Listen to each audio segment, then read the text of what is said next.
Good Sunday evening, everybody, and welcome back to Woodbine Mohawk Park here in Campbellville, Ontario, as we wrap up another weekend of harness action. We still have another day of racing coming your way, though, on Monday to kick off a fresh work week for many. But the weekend will come to a close. What a weekend it has been. No time for a NA Cup hangover as we're right back at it with 10 more dashes. Track listed as fast. We've had a lot of rain all through the day. It stopped for now. There is a chance that those clouds could start to clear. Cooler as well, 15 degrees Celsius, 59 Fahrenheit, northwest wind at 15 kilometers an hour, but track crew continues to prepare the surface for tonight's program. As I, Chad Rosemont, welcome everybody back into the announcer's booth here. Last night, we're still reeling from that. So many great performances, capped off, of course, by odds-on Mr. Mamba, James McDonald for Team Wren, winning that Pepsi North America Cup up in the final strides last night over Brandon Boulevard and Bojangles and Al Poppy. Such a great program. Appreciate everybody coming out and tuning in if you couldn't make it out here as well. The entire crew, everybody involved just did such a fantastic job. The guys in studio ready to recap a lot of the big action from last night. We've got Randy Waples alongside John Rallis, who I certainly hope he got some rest because he was working his tail off yesterday, running around all over the place last night, getting some great information. Before we head down there into studio, let's get you caught up with tonight's program changes. Race number 1 starts the early pick 5, guaranteed at $75,000. No Doug McNair tonight, so we are in search of some drivers. Just keep an eye on the ticker, and as the guys go race to race tonight, maybe get some updates that way as well. But for now, we know that we need a driver on number 1, Mike Me Up, driver to be announced. Race 2, there's no show wagering. No show wagering here. The 1, Johnny Angel, Pelling Pacifier to Swedish Blinds. Pelling Pacifier to Swedish Blinds on the 1. The 5, Plankton Hanover, scratched Vet Sick, take out the 5. The 6, Who Let the Dogs Out. Chart lines are up to date. And we need a driver on number 7, Jim's First Date. Race 3, start of the early pick 4, no changes there. Tonight's 4th race, the start of the pick 6. Number 1, Patriarch Hanover, driver to be announced. Need a driver on 1, Patriarch Hanover. Race 5 is all clear. Tonight's 6th race to start the late pick 5, no changes. Tonight's 7th race, late pick 4. The 8, Sometime, Somewhere, driver to be announced. In search of a driver on 8, Sometime, Somewhere in race 7. Tonight's 8th race, number 1, Bingo Night, adds blinkers. Blinkers added to number 1, Bingo Night. The 8, Seismic Step, TBA. Need a driver on number 8, Seismic Step. And the 10, Florida Guy, scratch Vet Sick. Take out 10, Florida Guy, he is sick. Tonight's 9th race, no changes. And race 10, we start fresh in the Jackpot High 5. And just the 5, Galen Urso, in search of a driver. We need a driver for the 5, Galen Urso. That's it. We'll get you caught up with those driver changes, hopefully very quickly, as some of those are involved in the early pick 5 wager. All the best with your wagers on this Sunday 10-pack. 41 away from the first as we head downstairs for the Sunday edition of Woodbine Racing Live.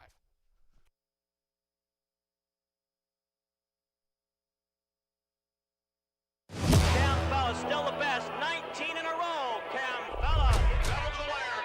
Anthony Chef wins the Simcoe Stakes. He's big, he's strong, and he has got it going on. Top 25, Canada's horse. Some reach somewhere. Yeah, motivated, I'm focused. They are up and pacing. This is the moment. Gotta one on my opponent. McWicked on the outside. Gotta get it, the mindset. Gotta put it in motion. You gotta be kidding me. PCI wins the million. Game time, that I'm coming in clutch. No hang time, and they can't keep up. The game's on the line, seconds. Lean back, get your picture taken. Crowning moment on Canadian soil for Bulldog Hanover. Motivated, I'm focused. A late push from Confederate. It's my show. Wins the big show. This is the moment.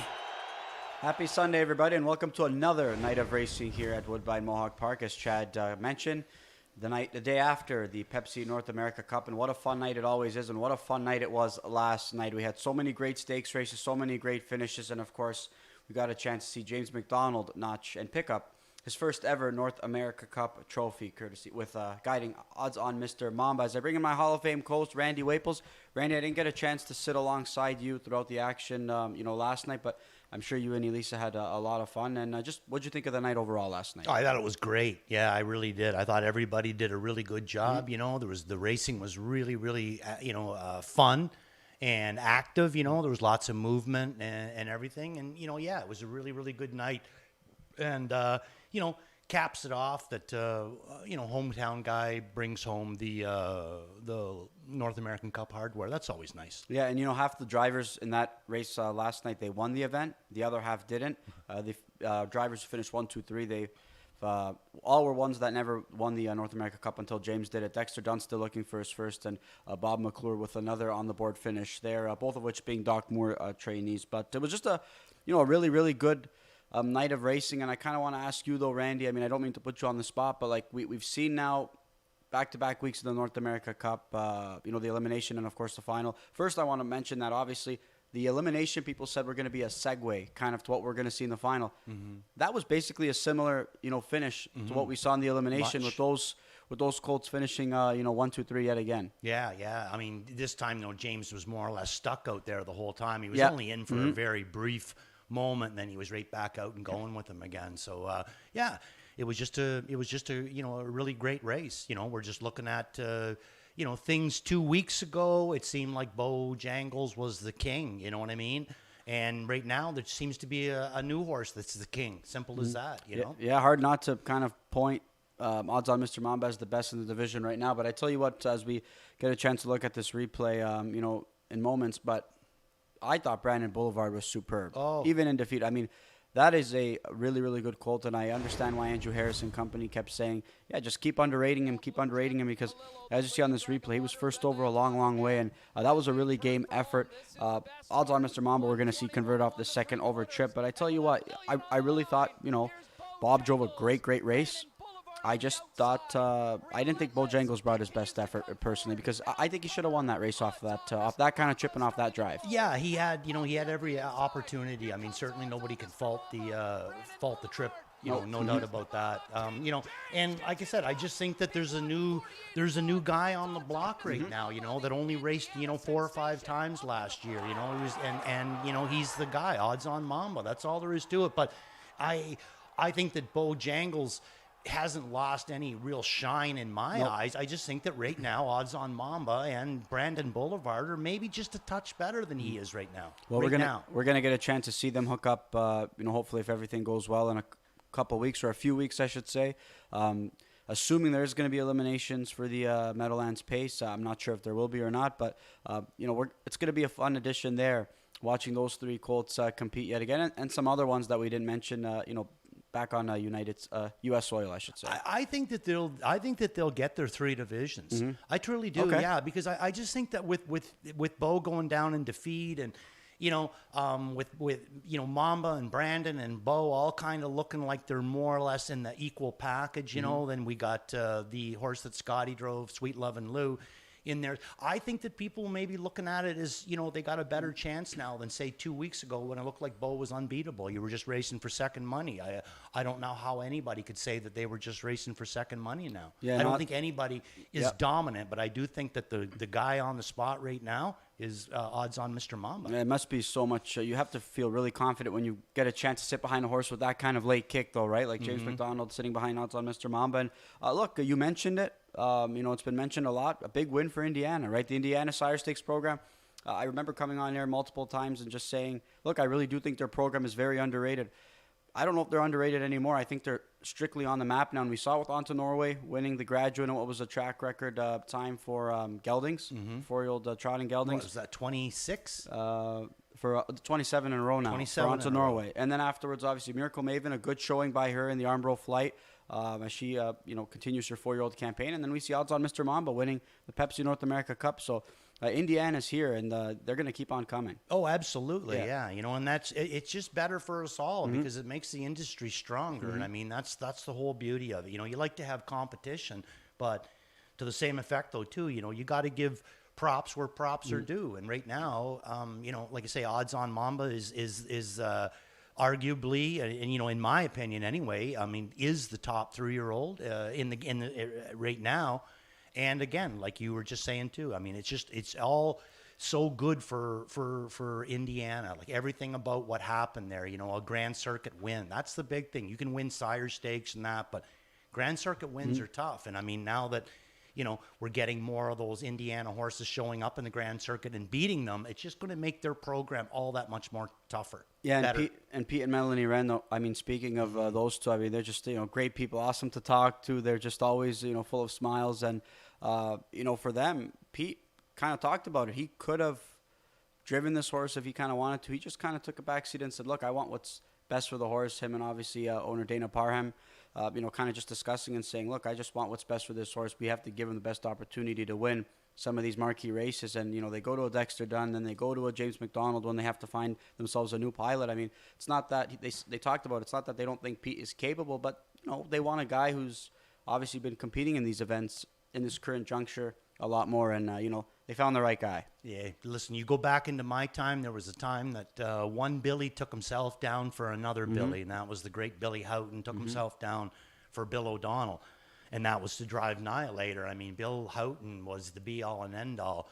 To me, the idea at that time that he would take himself off of a horse to put a catch driver up on it was just like unbelievable, but he was the same way. He thought that a younger driver was better for that horse than him, even though he had vast experience and he was a great driver himself. I mean, he thought that O'Donnell would be a better fit. I think that's what Pete Wren looked at it. I mean, the biggest thing of being a driver or a catch driver is if you want to be a bowler, you better bowl a lot. And if you want to be a world champion dart player, you better play a lot of darts. And if you want to be a driver, you better drive as many opportunities as you can get. That's what keeps you sharp. And if Pete's not driving 10 races a night, and he has to come in against a Dexter Dunn or a Yannick Gingras or some of these, the McCarthys or whatever that are driving that amount, James McDonald, that are driving that amount, they're going to be sharper. That's all there is to it. So I think it was a selfless move that Pete did, but I think that it was a good move too. He's a very smart man. He might have not been the one sitting behind him in that $1 million race, but I tell you one thing, he still had he played a monumental role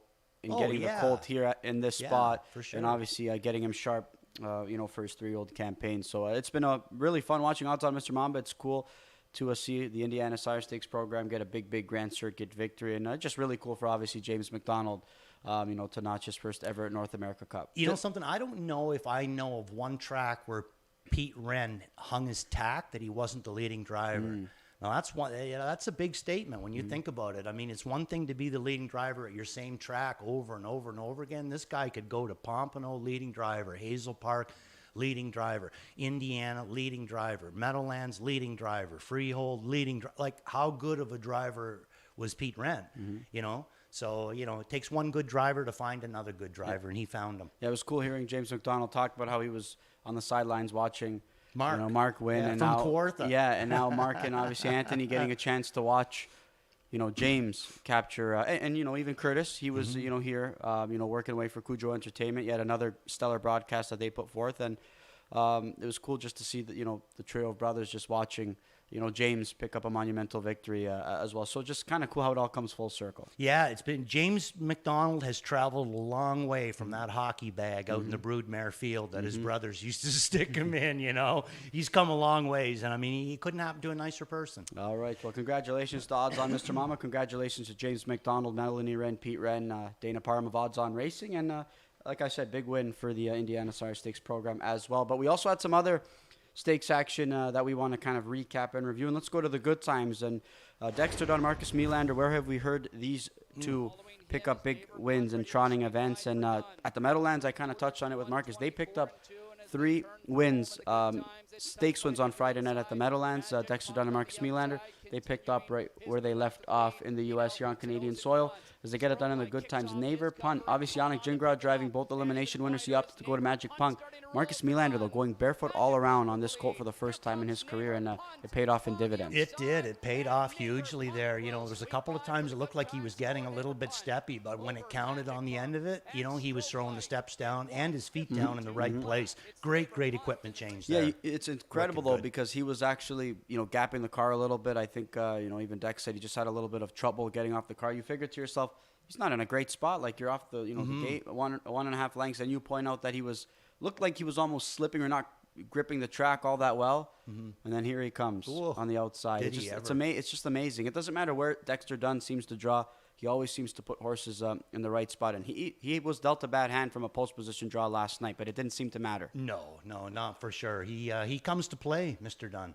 All right, there's a look at Naver Punt as he gets it done in the Good Times final. And for Dexter Dunn and trainer Marcus Melander. There's some other stakes action that we're going to look at, but we actually want to look at the free-for-all trot. I know it wasn't a stakes event, but still think it's important we highlight this talented trotter, one that we got a chance to see kick off his career in the Ontario Sire Stakes program, Lexus Cody.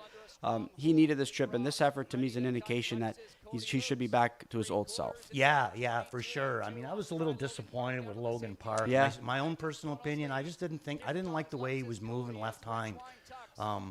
Even coming through the post parade, when he got a little bit better, but just not to the point of what he was looking, last week or different times. But Lexus Cody, I mean, when he's on his game, boy, there's just no better trotter out there, other than maybe a Logan Park. You could throw him in there, but the horse is just he's dominant on all tracks, all surfaces, all size of tracks, like just everything about him. I mean, what a score.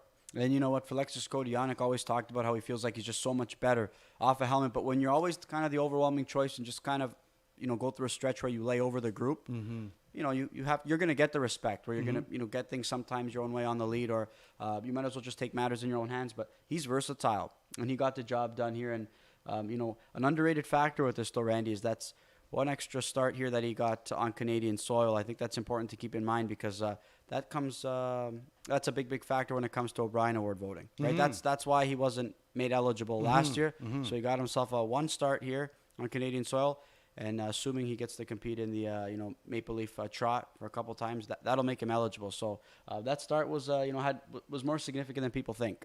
Yeah, for sure. I mean, the horse looks incredible. Great job done by Team Burke, Yeah. I mean, just and a big job too done by Team Henry. They're the ones that developed this guy, Shannon and Trevor. So big shout out to them as well. I'm sure that they were very, very happy with him. All right, and we're going to look at some other marquee trotting events here. Bourbonista, the Umbro Flight Final. We talked about Dexter Dunn, Marcus Melander, and we talked about the poor draws that Dexter had to deal with. Bourbonista post number 9, and she was vicious last night. Yeah, he was already looking for room. He was getting off of Scotty's back at any, in a spot where the mouse wouldn't even go. But he gets through, and this is what happens when you can, come up, never leave the rail, then come up the inside. I mean, this is the way that you're going to look. I mean, look at the power that she's got. And this is like Where Are We, Michelle? I can't remember the name of the filly that Jason Bartlett's driving. Bravo there. Angel. Right, yeah, just overpowered them. Now before she got up the inside, like I never really would have put her to beat them that bad. Yeah.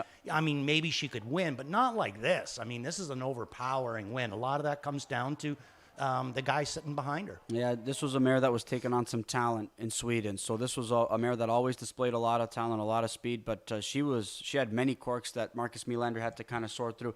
She was in Noel Daly's barn when she came over to North America. She was so headstrong, Randy. I mean, drivers couldn't hold her, and she would get herself parked, and she was just way too hot.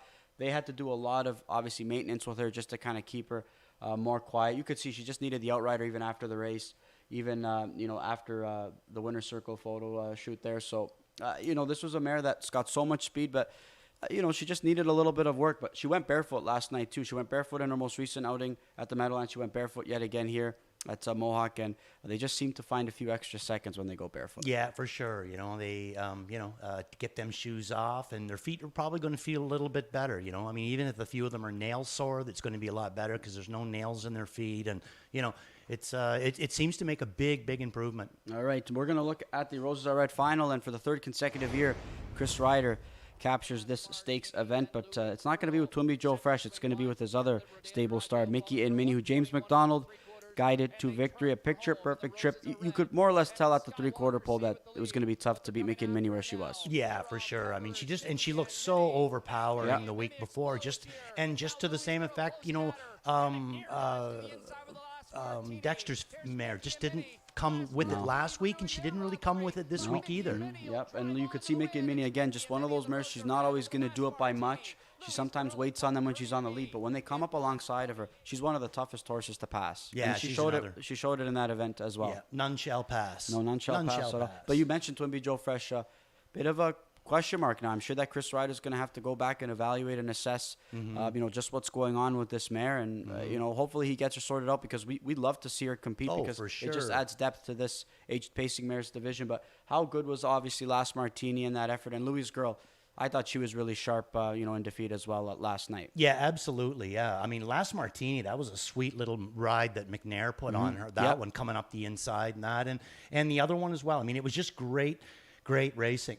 I mean, I wonder at this point, does James know very, very soon that he's going to be in a different winner's circle wearing a different blanket? Yeah, I'm sure he was hoping that wasn't going to be the biggest win of the night just yet. But nevertheless, again, that's two horses that he got a chance to pick up cold, that he guided to an elimination victory, as well as a victory in the final as well. And we're going to move on to that Mohawk Gold Cup and Irvin Hanover post number 9. Another Dexter Dunn score from an outside draw.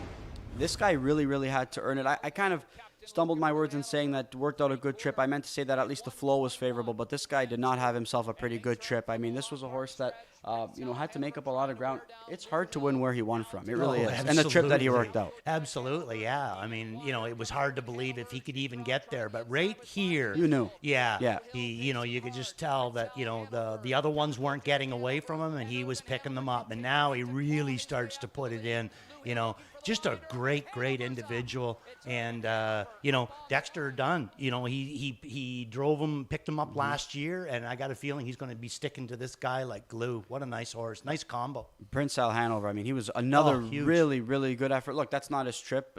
First over trips are tough, but typically that's not his trip, and he was still gaining on Lou Hill, who I thought was really, really sharp last time. You heard Per Engblom talking about that, look, he's going to have to really step up against this group. He was curious to see just what kind of effort he was going to be able to put forth. I thought Lou Hill, I mean, to just get picked off by Irvin Hanover, that's someone to take note of as the summer progresses. Yeah, and did all the work. Yes, exactly. Irvin Hanover put in a wicked last quarter there, but the other horse did all the work for the first 3 quarters and just got picked off. So he's going to be one to watch in the future on the fast track. What's he going to be able to lay down? Yeah, you want to talk about wicked last quarter. There was a couple of fillies who did some pacing in the stretch drive, and we're going to move on to here the Fan Hanover, and we got a stakes track and Canadian record. Lua Deepa and Be Perfect BG, a round of applause for those two fillies. They put forth one heck of a stretch duel, and this was an awesome race to watch. It was. It was a great race, and it was really great about 5 steps out of the gate when Ronnie Wren had to make a decision. Do I cut it or do I let the other guy go? And I like the idea that he let Dexter go to the front. I don't know, if the roles are reversed, maybe it's Be Perfect coming off of Lua Deepa and beating her by a snout, But either way, no one can say that either one of these guys did a bad job. They both raced both great fillies. And look at the one coming on the end of it there to finish 4th in their Sangria Summer. Yeah, I think another nice pickup for Determination Stable. Wearing the tail tied to the belly band. Can't wait to see Luke on that one. I think it helped her, to tell you the truth. And you know what? I thought this was a great call by Chad as well, watching these two fillies, go toe-to-toe. And this race just gave me chills. I just love watching Lua Deepa compete. These two pacing fillies, I mean, we talk about the Colts and whatnot. These two pacing fillies, I mean, I would love to see them potentially even, match up with Colts, because I'm just a guy who likes to see something a little bit different. I know that some people are going to say that's a little bit crazy. No, these two are really, really good.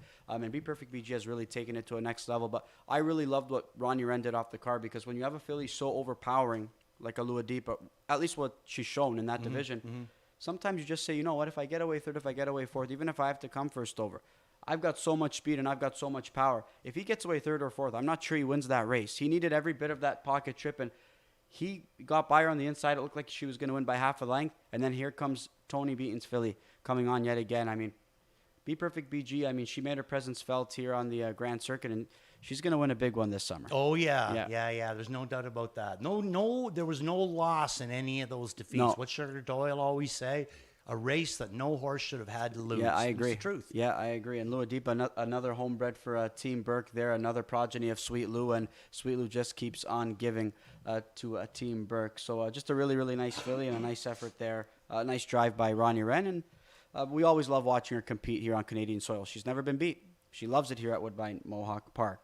All right, that was fun recapping last night's action yet again. I'm sure that throughout the course of the next couple months, I'm always going to be flipping back on replays, looking at some of these races again, and it's always fun to kind of relive some of these big stakes moments. But we've got a Sunday night program that we need to kind of preview here as well, and we're going to kick things off in race number 1, guaranteed with this early pick 5 at $75,000. A field of 8 going Polsterd, and the 6-5 favorite is going to be a horse that unfortunately made a miscue at an opportune moment there in the Good Times elimination. Exactly.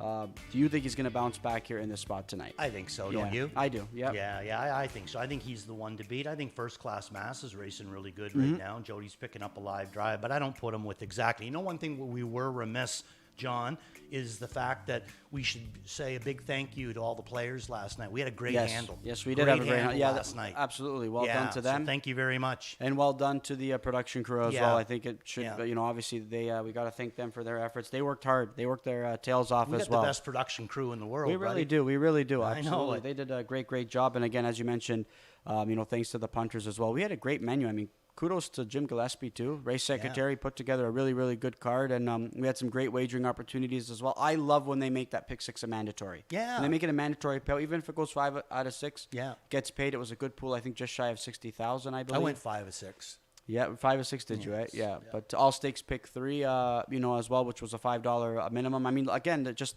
added depth to what was a great program, especially when you have a deep wagering menu. So you're absolutely right. It was a great night of racing, but a great wagering opportunity as well. And we're both going to go exactly in this first. Exactly. Do you like the middle of the gate draw here, though? Yeah, I don't mind it. I don't mind it at all with him, and I don't know why he did what he did last week. I mean, there's got to be something to him. He's got to bring a little bit of attitude too, because we've seen him veer across the track, more or less pull himself up, and then trot a last quarter in 26 seconds. Yep. And then last week, it just seemed to me like he just was a little bit warm, went into that inside spot, and just started on the run and never really got back into the race. But this is non-winners of 3 races, and his speed in here, I don't think anybody can match it. Nope. I think we're looking at a 52 trotter in against 55 trotters. I'm intrigued, obviously, with trouble with names. He's adding Lasix. He was aggressively handled in both starts so far this year, and actually each and every one of them. He faded bad, though, and then we see the L pop up beside his name. So I think this is one that's definitely worth monitoring, and like you mentioned, I think this is a pretty good group of trotter. Annibal Duara, he jumped it off as the favorite. This is one that I think can really bounce back. But exactly, the 6-5 favorite as of now, that's going to be the one to beat in this spot. We're going to move on to race number 6. That's going to kick off the late pick 5. We've got a field of 8 going Polsterd here, and we get to see the return of Fashion Frenzy here, Randy. Just one start in 2026. Last raced on February 8th, I should say. March 1st, I should say. And he's had a couple of qualifiers. He's going to be in Kyle Fellows' barn right now, and middle of the gate drop. Do you think he's going to be the one to beat here in this spot? Well, I mean, he brings the ability that he's the one to beat, but I think that he's going to need a start. Off of the 2 qualifiers. The last qualifier was a really stronger one, but the first qualifier, he chopped it all out and finished second, so I wouldn't say that he was exactly right on his game, But interesting to see him back here and coming out of the Kyle Fellows' camp there. So that gives him Logan Park and Fashion Frenzy. That's a pretty nice little 1-2 punch. No, I'm going to go to PL Spencer. The horse set a new lifetime mark last week. We all know what he's capable of. I think this first couple of starts out this year, maybe it was a little bit too tough a company.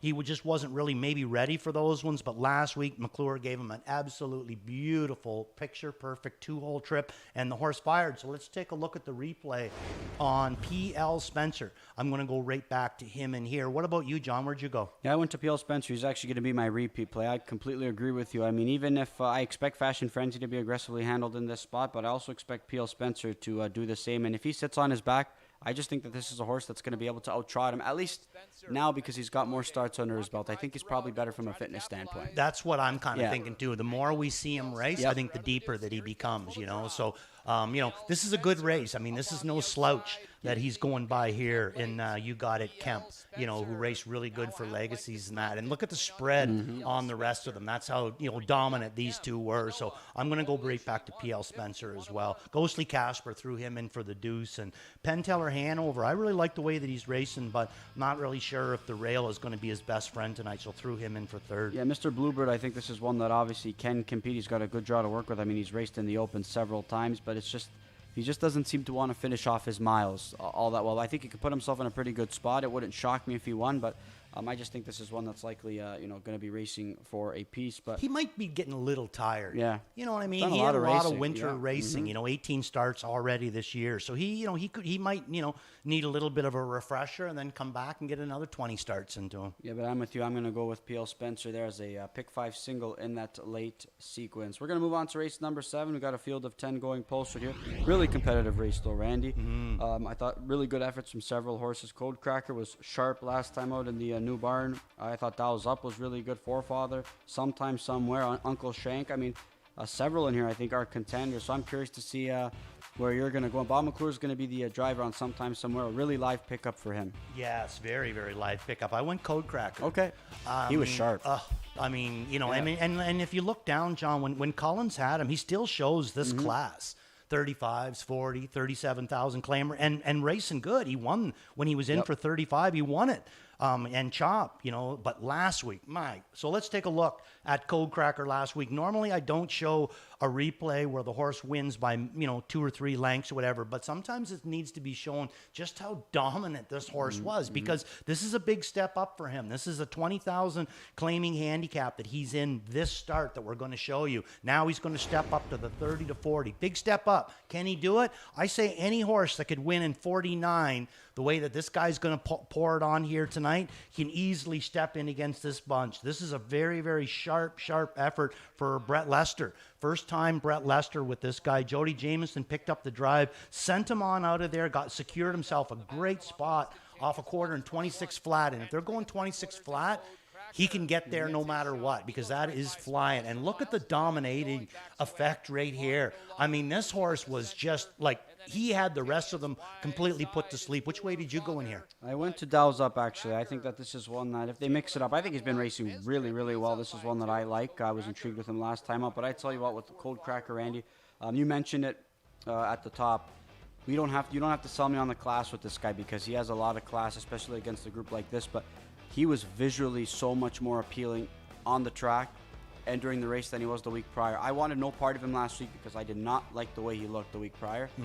Much bigger difference Somebody from one found week to the another. spot. Yeah, I agree with you. I think he was looking one way when he left Collins Barn. I think he looked a completely opposite way when he raced here the other night. I completely agree with you. Very, very impressive presentation last week. I loved Uncle Shank last time out. Obviously got a little bit lucky that he was able to find a seam up the inside. That was a race, obviously, where I think Southside Eddie was cutting it. Dougie had to come first over with Sometime Somewhere. I thought he put forth a pretty good effort, but Uncle Shank was able to slip up the inside and secure that victory there. But he's got a draw post 10, and I think he does his best work when he's on the front. That's why I opted to leave him off, my top 4. Oh, you didn't even use in top 4? No, because I just think that I think there's a lot of horses that might be leaving out of there, himself included. I just think that it's going to cost him. Yeah, I like him so much better when he's on the engine, and I don't know if he's going to get there as easy in this spot. Isn't JJ Xavier going to be leaving? Code Cracker, right? Probably. Sometime Somewhere. Yeah, we might even see a leave out of Wannabe a Big Star. We because might. He's been taking him back. We might. You a never long know. time now. He's got middle of the gate. Who knows? Ponder no longer. Did you use him? Did not. Me neither. But I don't know. I'm kicking myself sometimes. I think this horse is sitting on a sharp form right now. He's too. sharp, but he doesn't want to win. No, That's the sad part, no, right? I he mean, is but he really is sharp. tough. His efforts have been good. All right, there's our thoughts on race number 7. We're going to move on to race number 8. We've got a nice field of trotters here going postward, and I know there's one in here that you're really intrigued with, but we're going to see Eurobank Hanover back in action after what I thought was a sneaky good effort in the graduate, landing on time, back in action. Bingo night, an Ontario sire filly that we know is going to be a factor at the gold level. But you are really intrigued with this new Anthony Montini trainee by the name of Seismic Step, coming off a pair of qualifiers, and sell me on Seismic Step, who will need a driver, and I think this is a pretty live drive that somebody's going to pick up. I agree with you. I think somebody's really going to luck out here. Okay, so last year, he was only 4 for 21, but he picked up $284,000 along the way. 0 for 6 so far this year, but 4 times he's been either second or third. So he's always right in amongst them. He's leaving Noel Daly's barn, going into Tony Montini's barn. I always look at first-time Montini horses because, you know, he's had a reputation for a very long time that when he gets a horse the first time, usually there's a big impact. And even sometimes with him, it takes a little bit longer. But at some point, they will start to race really good for him. He's really, really sharp, underrated kind of a guy. Used to race a big, big barn. Now he just more or less, you know, keeps it small numbers, mostly just himself and maybe, you know, one other person or some family members or whatever, but really knows his stuff. So let's take a look at Seismic Step. I love Eurobank Hanover. I'm going to play against him. I think that everybody's going to be jumping on Eurobank Hanover. So I'm going to take a chance with this guy here. Now, before we roll this is he's in against Fashion Frenzy and Paquette here. And I want you to pay real close attention right on the end of it. When Fashion Frenzy and Paquette are basically racing their hardest, watch the body language on McNair. I think that this is a really nice, and I love the way this horse moves. This is a really nice moving horse. He's got it. We can show this if you want, Jason. He's got it. He'll put his legs right out. You know, he's just got a real nice way of moving. And watch the body language. Jody's going to come off of his back with Paquette, and he's going to stay to the inside. Fashion Frenzy up on top right now. Now already when Dougie's doing this, he's not even going to look to go there. He's going to just kind of stay back a little bit. There's going to be a little bit of movement here. And watch the body language on McNair. He gives him one little tap there. I mean, this is Paquette and Fashion Frenzy. And look at him coming up into those horses. To me, it was just a really, really, and even on the run out, a really nice effort. I think if Paquette is in here, I think if Fashion Frenzy is in here, they're going to give Eurobank Hanover all he wants. You know what I'm saying? We don't get those, but we do get this one. So Seismic Step is the way that I'm going to go in here. I think somebody's going to pick themselves up a really live drive. And that somebody's going to be Travis Cullen, who's going to pick up that drive. So we've seen Travis Cullen do some driving for Tony Montini as well. I believe, can't remember the name of that trotter that he was driving for him, and I think it did. It entered Jody Cullen's care as well afterwards. I can't think. Drawing of a blank, either. but You're drawing a blank. Wow, that was a long night last night. Sunday eh? after the NA Cup. Yeah, if I'm drawing a blank on a horse's name, it is. I'm a lone long wolfing. night for sure. Seismic Step though, but a lot of us having him rated on top. Everybody but Garnet, ranking him in pretty highly, landing on time. Hard not to respect him, but obviously made a miscue last time out. I think this is a better spot for him to be a competitive. He merits a lot of respect in here. I agree, and I mean, look at the one that we kind of maybe flew under the radar a couple of nights ago for Xeron Stable. I've got the red. Yeah, I'll have the red. Yeah, I'll have the red. I mean, that one. What a nice effort that one put together for the Casual Breeze victory. All right, there's our thoughts on race number 8. That's a pretty competitive race. Then we're going to move on to race number 9. We've got a field of 9 going Pulsford. You really liked the horse here last week in Premier First Star. I thought the effort was good.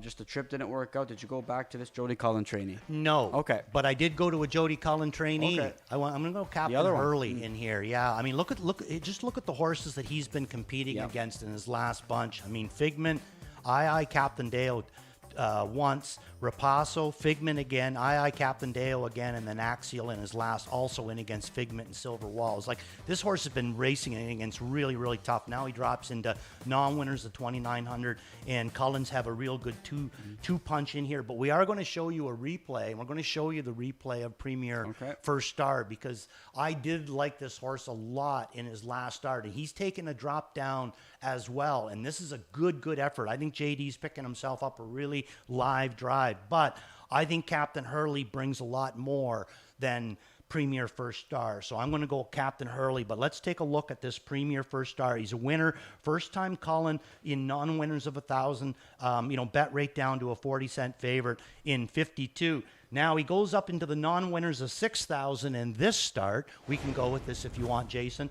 And then tonight, he's going to come out of this class and drop back down again into the non-winners of 2,900. So to me, the reason I'm showing you this is because I think that this is a very, very live drive. I just happen to like Captain Hurley a little bit better. But look what Captain Hurley's been doing this year. 6 starts, 1/3. So I don't think that, I don't know if his form is spot on, but I think that this one is live. You can see Travis here. He is looking, and he's got nowhere to go with this guy. All he can do is coast. And this has been going on for, halfway down the lane. Every time he sees a little bit of room, he finds it, taps him, and he goes through. So trouble trip is the way that I would call this, but I think that JD picked himself up a real live drive. Yeah, and Travis Cullen obviously doesn't co-own any of the two Jody Cullen trainees, so he's opting to go to Captain Hurley. Just classier, taking on tougher company. That's going to be his direction. So 3 nods for Legion Sealster, 1 nod for Captain Hurley, but I've got him rated highly because how could you not in this spot? So there's our thoughts on race number 9. It's going to wrap up our race preview here for the this Sunday night 10-pack. But we're going to look at some multi-leg ticket ideas, and let's look at your pick 5, Randy. Okay, you're going to start off with a single, John. It's going to be a tough way to get through, but we're going to start with a single in race number 1, and that's going to be exactly. Then in race number 2, I'm going to go 2 deep here. Johnny Angel and Who Let the Dogs Out. Race number 3, I'm going to hit the all button in an 8-horse field. And race number 4, I'm going 6 and 8. Our Peaky Blinders and Outside the Fire. Outside the Fire is actually my top pick in there. And then in race number 5, I'm singling Zed Athena. I honestly thought that she was just too hot last week in the post parade. Yeah. Now she drops right down to the bottom. I think she's in a better spot here tonight.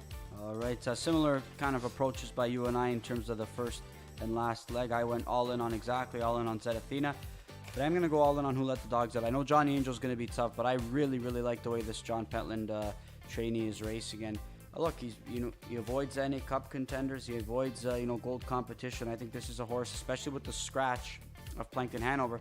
He should have every chance to get himself a pretty good spot off the car.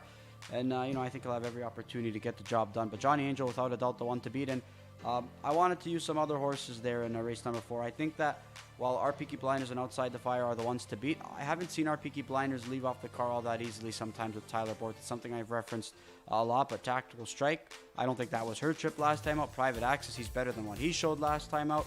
Perfetto, he's the biggest wild card. I've seen him, win a race at a lower class, step up even against tougher, and just kind of find his form again. I mean, he's a veteran. He kind of sometimes he just needs a few starts, and he's a bit of a wild card in this spot. I didn't want to leave him off. Yeah, he certainly is on top form right now. All right, there's my thoughts on my early pick 5. Let's look at some late pick 5 ticket ideas. And Randy, you go 4 deep here in leg number 1. I like your single and Code Cracker, so you really do think that this is one that's going to have every chance to a double up. I just was so impressed last week. And I mean, like I said, two, 3 starts ago, he was in that class, beating that class, race number 6, I'm going to go 4 deep, use all my picks. Penn Teller, Ghostly Casper, PL Spencer, Fashion Frenzy in that first leg, and then the single of Code Cracker. Race number 8, I'm going to go Eurobank Hanover and Seismic Step, throwing him in there. Race number 9, I'm going to go 2 Captain Hurley and the 8 Premier First Star. And race number 10, I'm going to go My Friend Jose on to Galen Urso. All right, there's a look at Randy's late pick 5. Here's a look at my late pick 5. Bookend singles yet again, PL Spencer and Galen Urso. Somebody's going to be picking up a live drive there in the finale. That horse is dropping way down in class. But I'm going all in on Eurobank Hanover as well. I'm really intrigued with Seismic Step. I'm just going to be going all in on this Luke Blea trainee. And then race 9, I'm going to spread there as well. So kind of a similar approach to my early pick 5, right? I'm going to go deep in a couple of legs and rely on some horses in 3 of them. So similar approaches there with 3 singles. Let's look at some plays of the night here. And Randy, let's kick off your 4-pack as well. Okay, mine's just going to start off with my beat the favorite in race number 8, and that's going to be Larceny with the 8-hole. But, I find that they can race in different ways, and I like the fact that Daryl Thiessen's driving them tonight. I think it's a nice pickup. All in's going to be PL Spencer in race number 6, Waples Watch, Seismic Step in race 8, and Worth a Look is going to be Captain Hurley in race number 9. All right, good luck to you, Randy, on your 4-pack. In my place of the night, my best bet's going to come in race number 2, Who Let the Dogs Out, my repeat PL Spencer. Worth a Look, dials up, and my all-in's going to be Eurobank Hanover. So there's a look at my 4-pack, and let's look at some resident handicappers in their thoughts. And Kevin Plouch on board with me, Who Let the Dogs Out, his spot play, Garnet Barnsdale, Eurobank Hanover, Ghislaine Paquette, Legion Sealster. I hope all 3 of those are winners because I've got all 3 of those horses on top. 1 minute to go before we kick off this Sunday night program. We've got 10 races, some good wagering opportunities as well. Let's have a night.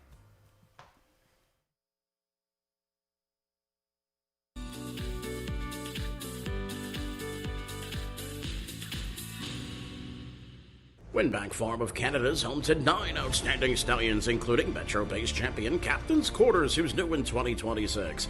Beach Glass, winner of the Meadowlands Pace and the last great son of Some Beach Somewhere, his first yearling crop sells in 2026. Lawless Shadow, an O'Brien Award winner and Meadowlands Pace champion, whose first crop sells in 2026. The Great McWicked, the richest pacing stallion in harness racing history, and two-time O'Brien Award winner Tattoo Artist, a winner on every size track with many stakes and track records. Also standing Better Than Cheddar, Betting Line, My MVP, and Trixton. For more information, it's winbackfarm.com. If whiskey could talk, Johnny Walker Black Label would sing with notes of sweet, smooth toffee, rich fruit, and a touch of smoke. Tastes as good as it sounds.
About 11 away from the Sunday opener. Let's get everybody caught up with the driver changes in the opener. Tyler Borth on 1, Mike Me Up. In race number 2, again, no show wagering there. The 7 Jim's first 8, J.R. Plant to drive. J.R. Plant on 7 Jim's first 8. 4th race, Todd Radford picks up the drive behind 1 Patriarch Hanover.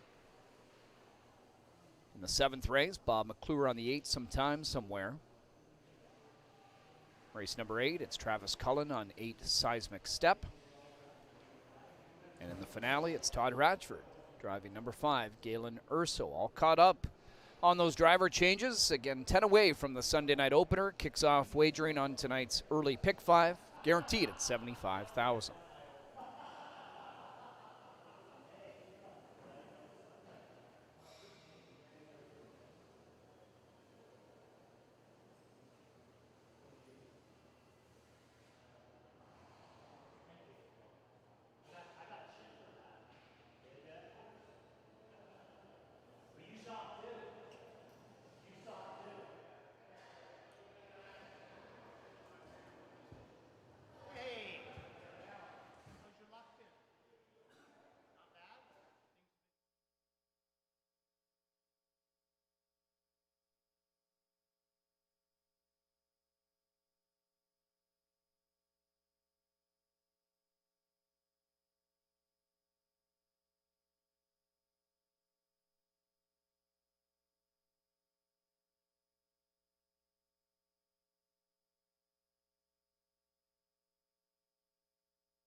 First race trotters on parade. Number 1's Mike Me Up. Tyler Borth drives. Kyle Fellows the trainer. Yolanda Fellows, Erna, and Blair Corbeil along with Mike McAllister are the owners. Jody Jameson to drive number 2, First Class Mass. Dave Maneri trains for Clint Guitard and Harriot Stables Incorporated. Here's 3 LP Bay. Travis Henry at the controls. Mark Etzel trains and owns with Terry DeVos and Peter Porter. Here's number 4, Annabelle Duda coming to the track. Louis Wan Toe. Kyle Fellows for Westover de Lestrie Incorporated. James McDonald pilots the 5 exactly. Steve Bossons trains and owns with Brent Holmes. No One Knows Us Stable and ECS Racing. Number 6, the Green Gazoo, driven by Trevor Henry, is trained by Clark Bealby. Clark also owns the Coyote Wind Farms. Number 7, Thor Be Good, Jonathan Drury for trainer Kyle Bossons, who co-owns with William Brown. Trouble with Names, number 8, driven by Bob McClure. Paul Reed trains and owns with Pat Dillon and Patty Hoskin. That's your field for the Sunday opener to start the early pick 5. It's guaranteed at $75,000. Post time coming up in just 3 minutes.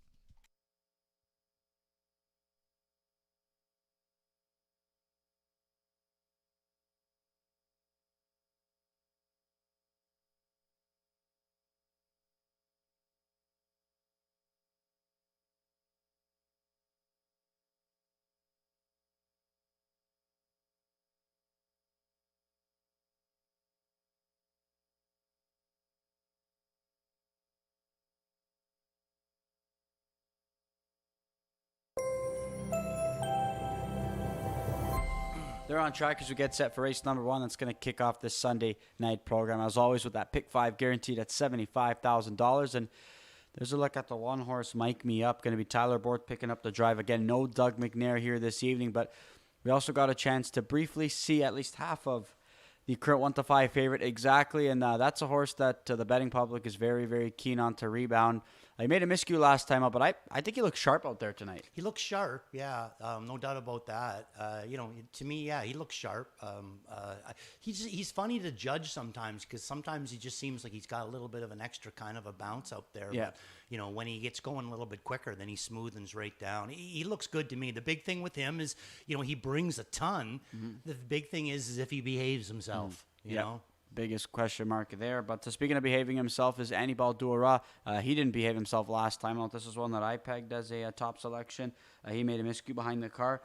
He's been sharp. Look, really just one that has done his job so far to this point, and I think this is one that can put forth a good showing here tonight. I agree. I mean, he's taken support too. I used him a couple of starts ago when he actually ended up having that win. But kind of that's the thing with him is I look at him. He looks real good out there, but I look at him more as a grassrooter. I think there's a couple of other horses in here. Mm-hmm. Exactly. You might even be able to throw him into grassroots caliber.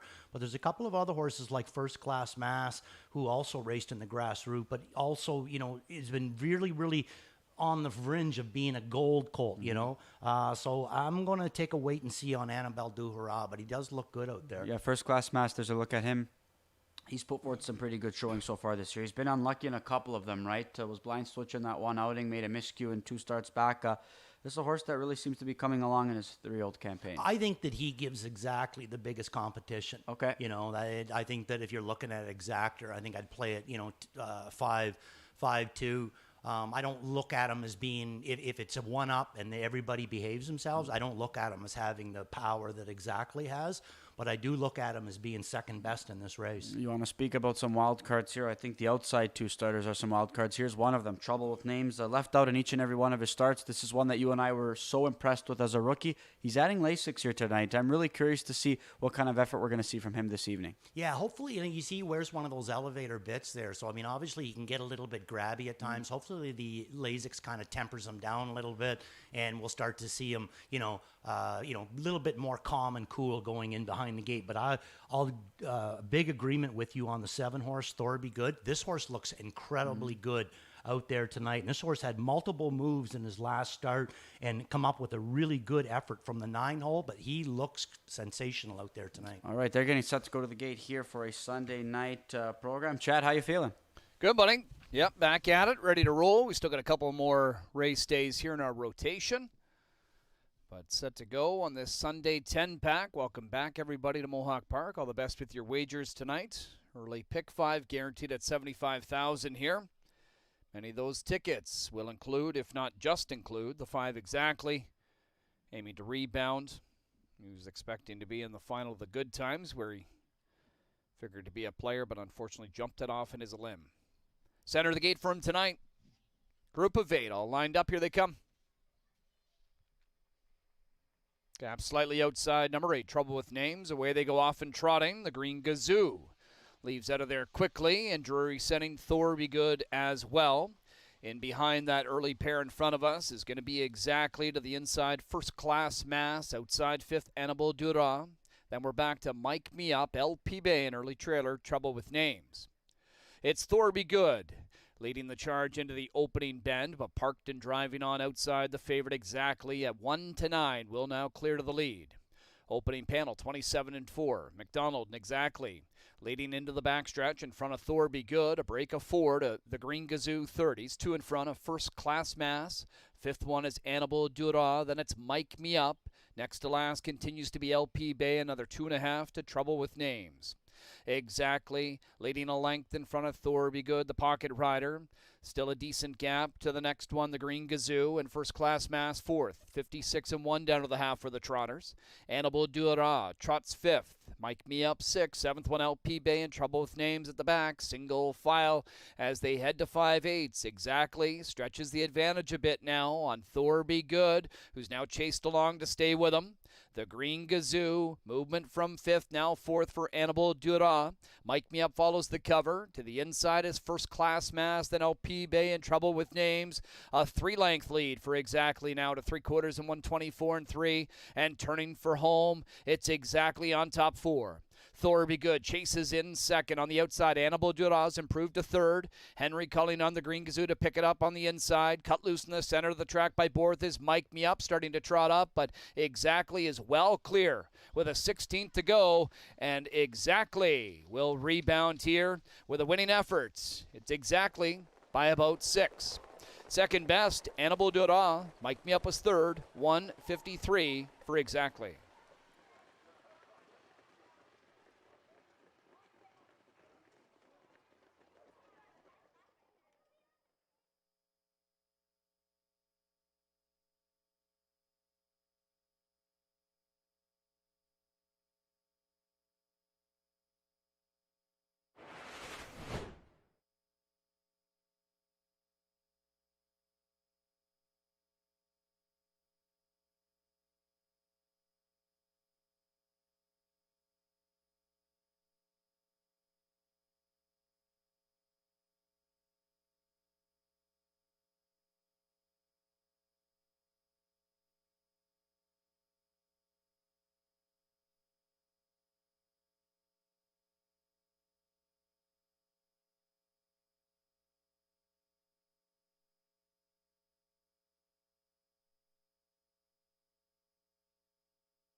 First race unofficial, 5-4-1-7.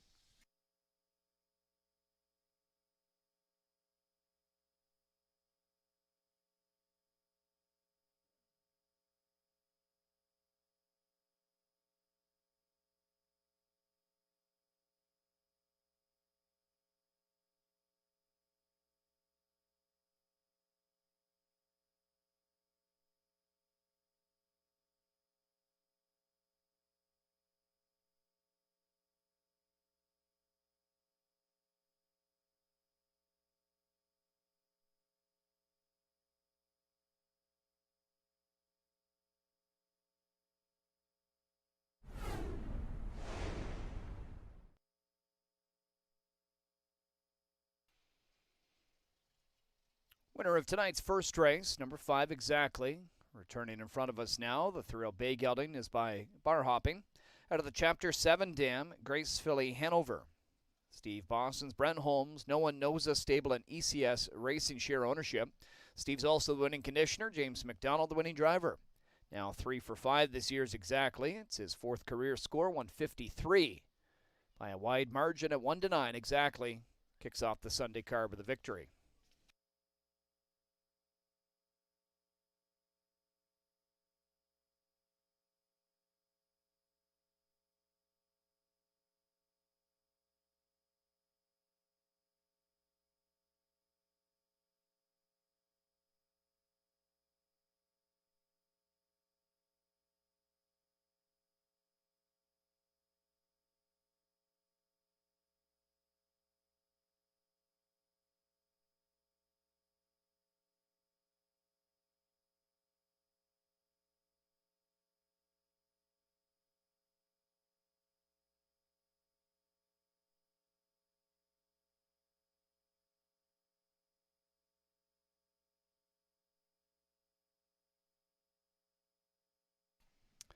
Race 1 payouts. Number 5 exactly across the board, returning 230, 210, 210. Second, number 4, Animal Do It Off for 53.20. Third one, Mike Me Up, 350.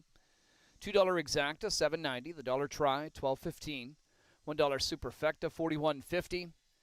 Tonight's early pick 5, the pool was just shy of 88,000, more than 58,500. Moving on to leg number 2.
Group of 8 all lined up. Here they come.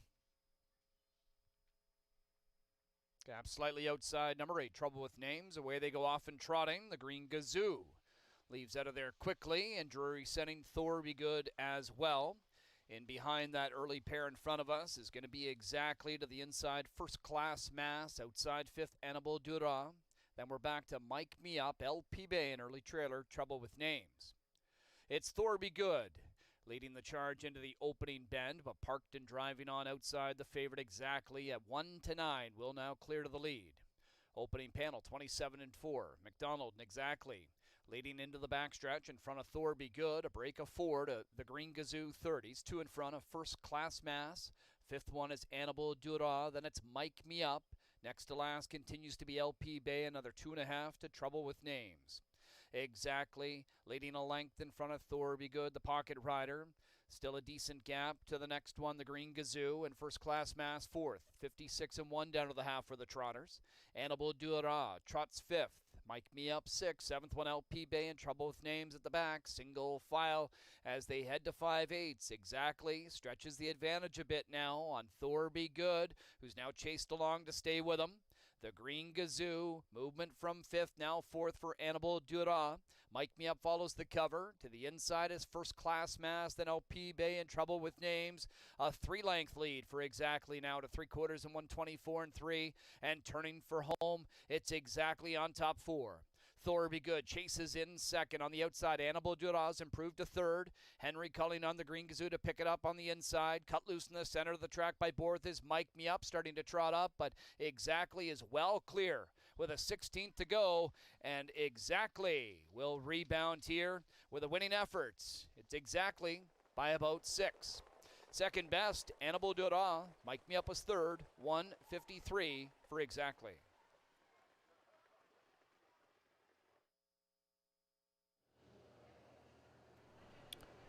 Race 1, finish order from the top, 3, 5, 6, 2, 1, 8, 4, and 7 on the bottom. Coming up next, race 2.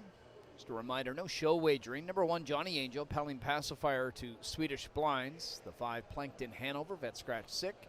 Number 6, Who Let the Dogs Out, chart lines all up to date. And 7, Jim's First Date will now be driven by J.R. Plant. Post time in 10 minutes.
Introducing the field for tonight's second race. Number 1 is Johnny Angel. James McDonald drives. Nick Galucci training from Millar Farms. Number 2, 36 Red. Paul Davies drives. Trains, co-owns with Steve Fudge. Dr. Dave's number 3. Tyler Jones in the bike. Francis Dumichel trains, also owns with Jenna McNiven Standardbred Limited and John Nislik. The 4, Never Leave Harland, has Tyler Borth at the controls. Frank Baker Jr., owner-trainer. Scratch number 5. 6 is Who Let the Dogs Out? Mark McDonald in the seat. John Pentland for VMB Stable. And 7 is Jim's First Date. J.R. Plant picks up the drive. There he is coming to the track. Carmenas Yellow trains for the ownership of Jenny Lamacchia and Aaron Waxman. That's your field. Race number 2. Coming up next, post time in 6 minutes.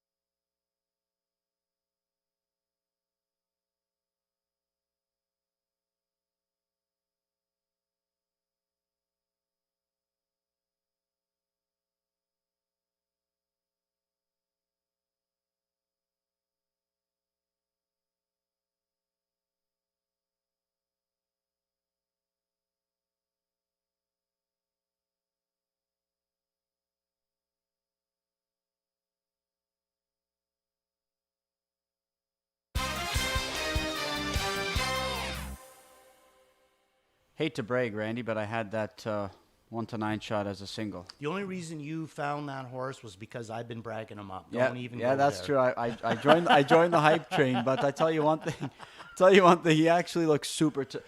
Listen, from post parade last week, even though we were hyping him up for good reason last week because we pegged him as the one to beat, so did the betting public. We both looked at each other when we saw him in post parade last week, and that wasn't the same trotter last week that we saw tonight, and the efforts indicated exactly that. Yeah, and now tonight, I'm not going to say that I loved him tonight either, because I really, you know what I mean? But I'm starting to get the idea that maybe he's one of those horses that after he jogs around once, then you start to see the real trot, because in the race, the horse was flawless, really raced good. This is a nice colt that Buzzy has. All right, yes it is, and we're going to move on here to race number 2, and we got a field of 6 after Plankton Hanover scratch. We've got a couple of horses taking the bulk of the support. Johnny Angel is going to be the current 6-5 favorite. That's going to be your top selection. Hasn't raced in a few weeks though, Randy, but I mean, look, really hasn't done any wrong so far this year. Yeah, interesting bridle change though, right? They went to the Pelling pacifier. He's been wearing the Pelling pacifier. He's got erratic speed, this guy. Like he's so fast that I don't know if he even realizes sometimes how quick he's moving, you know? But so they go to a Pelling. They've been racing him in Pelling. Now they're going to go to a Swedish blind tonight. Right now it looks like they're going to start him with opens. And when he pulls that string, those flaps will come down and that'll close him up. So really interesting to see what happens when he does pull the string. He has missed a few weeks, but that doesn't really bother me that much coming out of Galucci's barn. I like Who Let the Dogs Out. I think that he's a really, really quality horse. Like everything about him. But honestly, John, it's been a while since I've seen a horse like Johnny, the speed that Johnny Angel is bringing right now. Like, I mean, how he can go 25 seconds just like it's nothing is amazing to me. Yeah, I'm just hoping that Who Let the Dogs Out is going to be put in play in this spot. Good. He's going to inherit the middle of the gate. I think Mark should have every reason to be super confident in this horse. Look, he didn't make that. He didn't make the final of the North America Cup, but I tell you what, his elimination performance, you could probably say was better, if not, or argue it was better than Redline Rocket Man's, who got into the final. I think this is a John Pentland colt who is sitting on a big mile tonight. Yeah, I mean, there's no doubt the abilities there. He comes out of a phenomenal barn, and look at the way he's put together. I mean, this guy's rugged. I mean, he just everything about him really, really eye pleasing kind of a horse. But the big thing with me is the fact that we haven't seen that gate speed. You see that you seem to think that he does have it, and I'm sure that he does. And even if he doesn't have it, that guy sitting behind him, he could get Eeyore to leave the gate fast. He can get them out of there real quick, Mr. Marcus. But what you gotta love about this guy, the fact that he's been racing much deeper horses. But the only thing that I would say a little bit negative at this point is that 6 starts so far this year are not a win. And that makes me start to smell Lasix at some point. So that's why I'm going to play against him. And that is the only reason I'm playing against him. I think that he looks real good in here. I'll tell you who I thought looked real good last time. It was the 7-horse Jim's First State. A really nice effort last time out. I understand why James went to Johnny Angel, but this is a horse that I don't think should be dismissed here. Yeah, I mean, he was racing good for Heather Pickett earlier on in the 20 claiming conditions, and Carmen picked him up. Nice claim. I like the way that he raced last week, too. And I think that JR, I mean, a couple times I seen Billy leave with this guy, but to me it was more like Billy had to leave with him. Not because it was really going to be his best race. It was that he took a lot of bet. He was in a position where he had to move forward with the horse. I think JR is in a position where now that he's down to a 6-horse field, I think he can race him the exact same way that James raced him last week. And I think he's more dangerous that way, coming from off the pace, than he is mixing it up with these guys. Well, Dr. Dave won that. Really never picked up a position, improved the position, I should say, last time out. But I think this is a horse that's definitely racing well. He can hit the ticket, I think, at double digits. Agreed. Another horse that's got good movement on the end of it in a 6-horse field. So you would have to think that he could pass a couple. Johnny Angel, Who Let the Dogs Out. These are the two taking the bulk of the support here in race number 2. They're going to head to the gate in under a minute.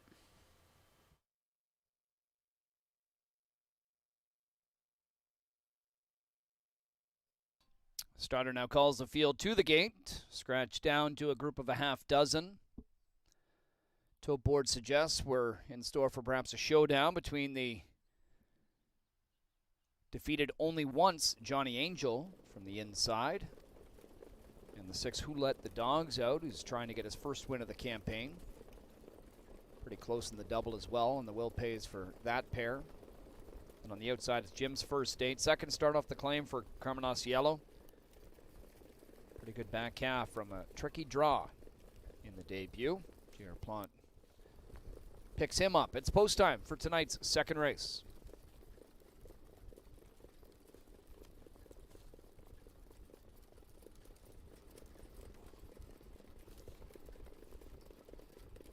Pacers pick up speed. There they go. They're off in pacing. And there goes Who Let the Dogs Out and Never Leave Harlan. Quickest pair in front of us. Johnny Angel from the rail into the top 3, followed by 36 Red, Dr. Dave, and Jim's First State.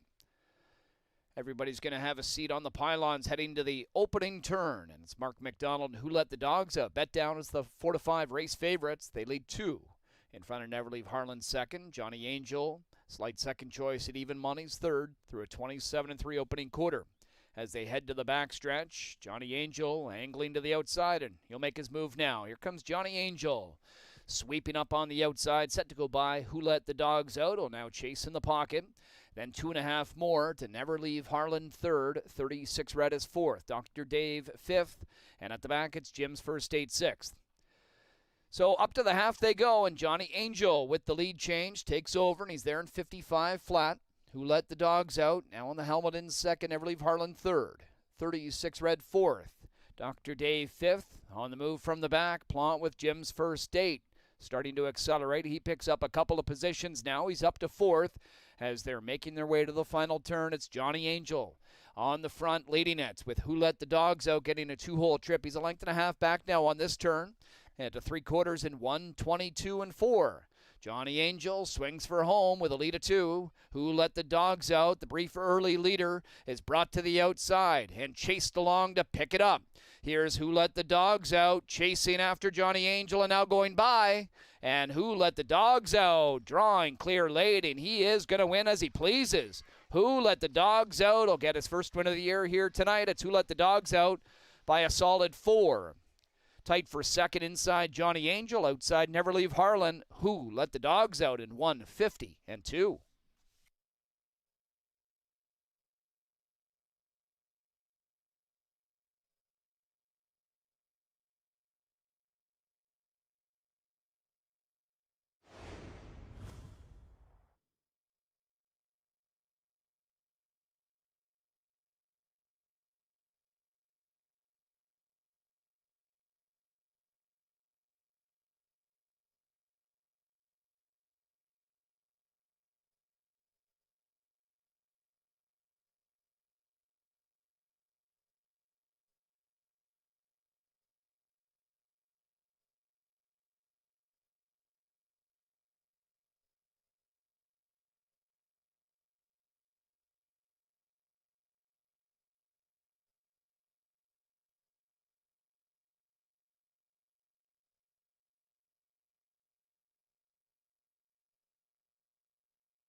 6-1, 4-2 unofficial.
Winner of tonight's second race, the 6 Who Let the Dogs Out. Returns in front of us after his dominating score. The 3-year-old Bay Colt by Bulldog Hanover is out of the Sports Writer Dam, family first. It's a winning homebred for VMB Stable. John Pentland trains, Mark McDonald the winning driver. First score of the year in 7 tries. Who Let the Dogs Out, now a 2-time winner. Easily gets a lifetime mark tonight, 150-2. Who Let the Dogs Out, 360 to win, 210 to place. Again, there was no show wagering. Second, number 1, Johnny Angel, 210 to place. Third was the 4, Never Leave Harlan.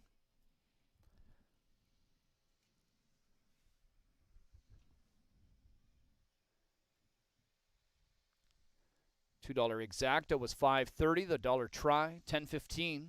$1 super, $32.85. And the $2 early double, $5.70. Still more than 19,000 live in the early pick 5 as we head on to leg number 3 next.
Pacers pick up speed.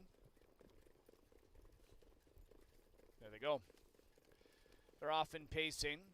And there goes Who Let the Dogs Out and Never Leave Harlan. Quickest pair in front of us. Johnny Angel from the rail into the top 3, followed by 36 Red, Dr. Dave, in Jim's first date. Everybody's going to have a seat on the pylons heading to the opening turn. And it's Mark McDonald Who Let the Dogs Out. Bet down as the 4-5 race favorites. They lead 2. In front of Never Leave Harlan second. Johnny Angel Slight second choice at even money's third through a 27-3 opening quarter. As they head to the backstretch, Johnny Angel angling to the outside, and he'll make his move now. Here comes Johnny Angel. Sweeping up on the outside, set to go by Who Let the Dogs Out. Will now chase in the pocket. Then 2.5 more to Never Leave Harlan third. 36 Red is fourth. Dr. Dave fifth. And at the back, it's Jim's First Date sixth. So up to the half they go, and Johnny Angel with the lead change takes over, and he's there in 55 flat. Who Let the Dogs Out, now on the helmet in second. Never Leave Harlan third. 36 Red fourth. Dr. Dave fifth. On the move from the back, Plant with Jim's First Date. Starting to accelerate. He picks up a couple of positions now. He's up to fourth as they're making their way to the final turn. It's Johnny Angel on the front leading it with Who Let the Dogs Out getting a 2-hole trip. He's a length and a half back now on this turn. At to 3/4 in 1:22 4. Johnny Angel swings for home with a lead of 2. Who Let the Dogs Out, the brief early leader, is brought to the outside and chased along to pick it up. Here's Who Let the Dogs Out, chasing after Johnny Angel and now going by. And Who Let the Dogs Out, drawing clear late, and he is going to win as he pleases. Who Let the Dogs Out will get his first win of the year here tonight. It's Who Let the Dogs Out by a solid 4. Tight for second inside Johnny Angel, outside Never Leave Harlan. Who Let the Dogs Out in 1:50-2. Race 2 finish order from the top is 2, 4, 5, 3 scratch 1, 6 on the bottom. Heading to race 3 next to start the early pick 4. No changes. Post time in 12 minutes.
On parade for race 3, number 1's Duck Dynasty.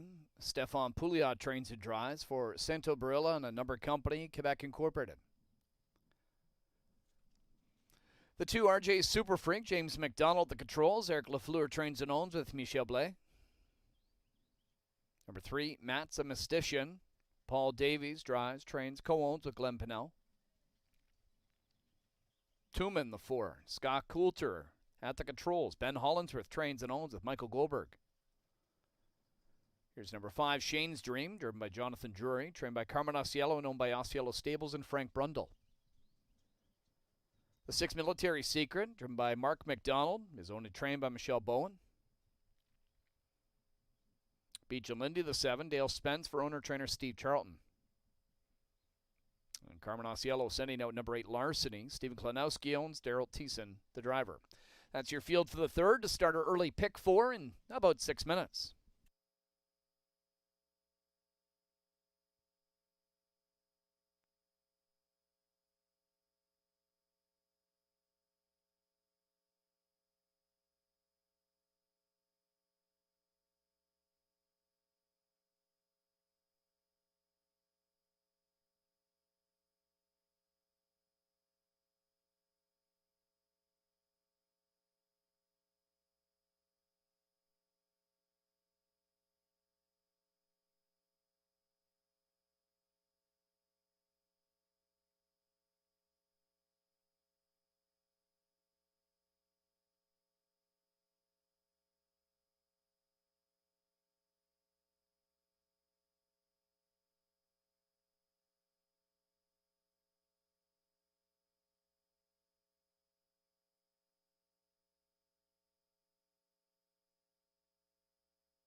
They're on track as we get set for race number 3. That's going to kick off that early pick 4. Nice effort there by Who Let the Dogs Out. That was a convincing victory there. And I think this is a really, really nice colt. And I think Mark's done a really good job, just kind of guiding him along, setting him up for what I think is going to be a nice campaign this year. Yeah, I mean, the leaving out of there is another element to the weapons, that's kind of nice, and especially, being able to have that kind of movement on the end of it as well. So definitely nice race. Nice effort by him, though, but I will say, Johnny Angel didn't bring his best either, though.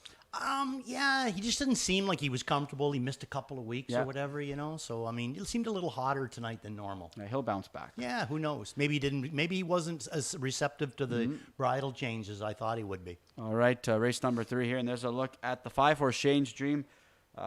Really, he should be better than these, I would have to think. I didn't go to him on top because he has a tendency to be unreliable over his last few tries, but I think this is definitely one that if he shows up, he's going to be tough to beat. He's going to be tough to beat. I got him in for 3rd. I'm the same as you there. You pretty well knew that he was going to take the bulk of the support in here.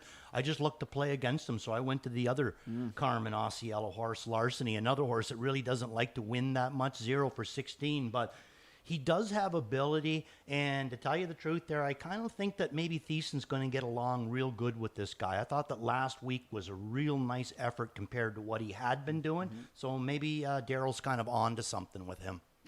I went to Thuman as my top selection. You've got him underneath as well. I thought that was a nice effort last time out at Grand River. This is a guy who likes to do his job, and he likes to win races. 7 wins and 16 tries this year. Yeah, and at times he's been racing against much tougher than what he's going to face in here. That optional 25 over at Flamborough there. The Nighttime Dancer over there, Artie's Ideal. They're pretty nice horses, got some quality there. So I threw him in for 3rd too. Benny Blue Eyes. Always seems to be able to bring these horses in here, and they always come up with a nice effort. And if he thinks that they're maybe over their head, he'll take them someplace else. So whenever he's in town, it's usually because he thinks he's got got a good shot at this race. RJ Super Freak, one that's going to be adding Lasix here for the first time. Look, there's really nothing appealing over his last few tries, but I kind of thought the same with Stingray Deo in the finale last night, and he ended up getting the job done at 32-1 first time Lasix, albeit he actually showed some ability and some really good efforts. This guy's struggling to find some form right now. I wonder if that's going to be enough to kind of propel him to a big-time effort tonight. Well, I mean, I threw him in for fourth, and the biggest thing that I'm doing it is because the other horse that Eric Lafleur threw up on the Lasix program, Coastline, started to race really good on Lasix. Good now, point. this is the other one. So, he had a good campaign at Rito last year, but he just isn't bringing that same kind of campaign here this year. Maybe the Lasix will help.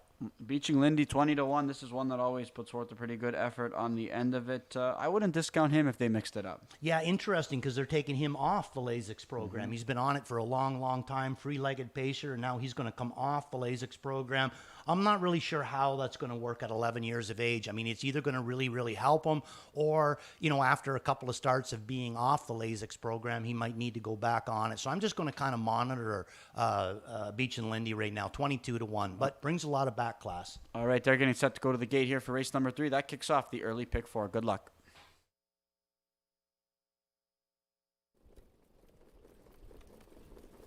Field is lining up behind the gates for race number 3. Your last chance to place a bet on the early pick 4. Shane's Dream and his second start back after missing a couple of months. Take a decent little drop down to a non-winners of 1,000 last 4. The majority of the public right now thinks he can take advantage. Tumen and Larceny next closest to him at 7-2 on the board. It's post time for race 3. They're lined up. Here they come to a start.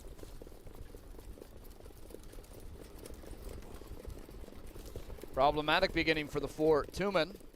He'll spot them a handful of lengths. Quick off the wings of the gate, Shane's Dream. Drury drives out down the center with his charge. Joining him now is Larceny, the stablemate. Duck Dynasty gets away 3rd, followed 4th by RJ Super Freak, and then it's Maximus. Military Secret, Will Tuck, he gets a spot now in 6th, in front of Beach and Lindy, and after the problematic beginning, and it just got worse. It's a break for Tumen. Tumen Ostrad again in the backfield. Shane's Dream, the leader to the opening quarter in 27-4 with Larceny in the pocket. Duck Dynasty is 3rd. RJ Super Freak the 4th one. Maximus is 5th. 2 more lengths. Military Secret being followed by Beach and Lindy, and playing catch me up is Tumen. Well back. Shane's Dream, 1-2, big favorite. Leads just over a length with Larceny riding the pocket. Duck Dynasty still 3rd, and RJ Super Freak 4th. Angle to the outside, 5th is Davies with Maximus. Halfway home at 56-4. Further back, Military Secret and Beach and Lindy, and Tumen. Just about at 5/8 now, and it's Shane's Dream stretching the advantage to just over 2. Larceny getting called on to try and stay with him from 2nd. Duck Dynasty, they're in 3rd, and RJ Super Freak. Maximus starting to back away now. Military Secret to the inside, swinging wide on the final turn is Beach and Lindy. 124 and 1 3/4. Shane's Dream, the one they've got to catch. Larceny, the closest pursuer. He's 2 behind, but Deason's going to give him a go here on the outside. Shane's Dream called on by Drury. Larceny's inching closer on the outside, and he looks like he's set for an upset. Here's Larceny at 5-1. It'll be an Osceola exactor, but it's the higher price. Larceny up at 5-1 at 152 over Shane's Dream.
8-5, 2-1 unofficial.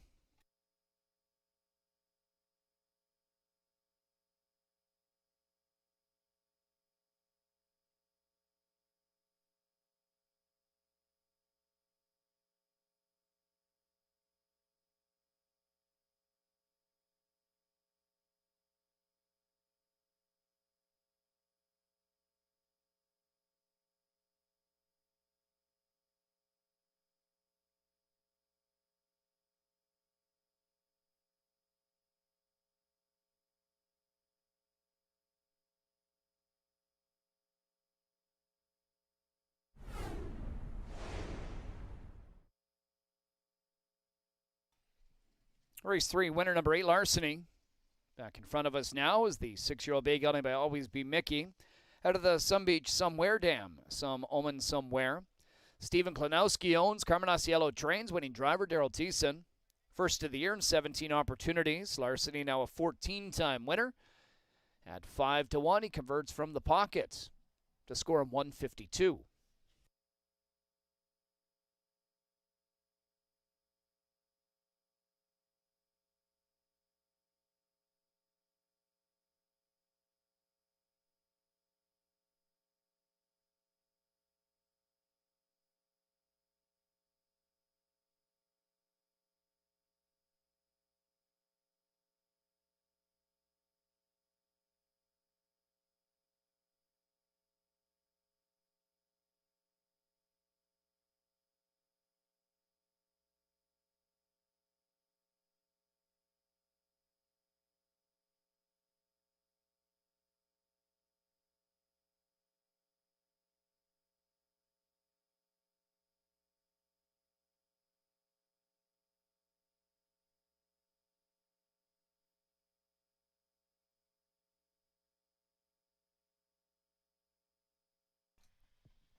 Race 3 payouts, number 8 Larceny, 1340, 450, 350.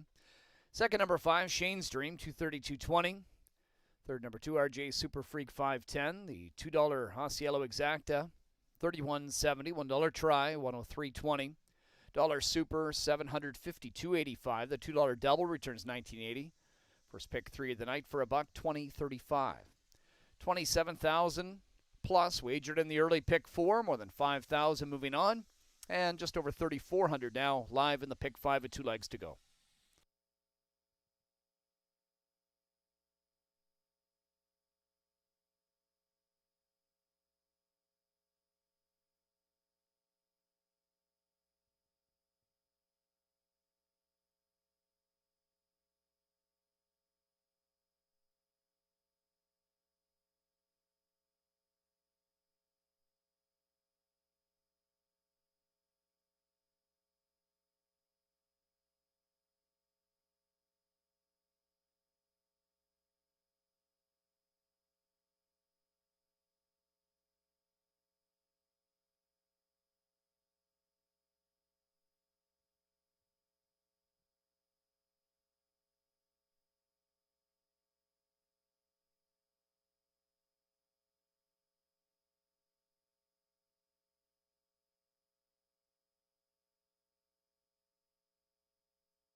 Time for race 3. They're lined up. Here they come to a start.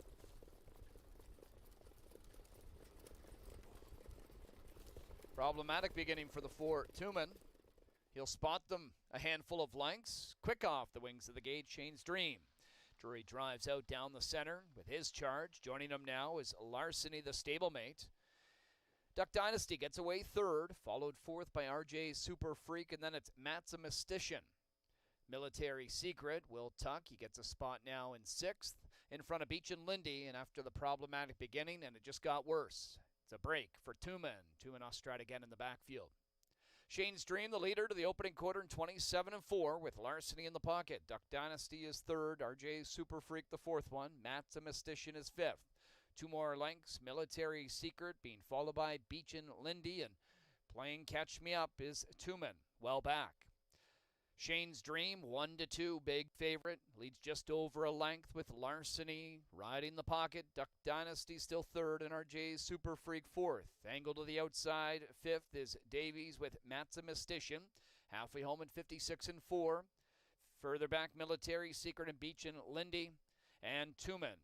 Just about at 5/8 now, and it's Shane's Dream stretching the advantage to just over 2. Larceny getting called on to try and stay with him from second. Duck Dynasty, they're in third, and RJ Super Freak. Maximusician starting to back away now. Military Secret to the inside, swinging wide on the final turn is Beach and Lindy. 124 and 1 3/4. Shane's Dream, the one they've got to catch. Larceny, the closest pursuer. He's 2 behind, but Thiessen's going to give him a go here on the outside. Shane's Dream called on by Drury. Larceny's inching closer on the outside, and he looks like he's set for an upset. Here's Larceny at 5-1. It'll be an Osceola exacta, but it's the higher price. Larceny up at 5-1 at 152 over Shane's Dream.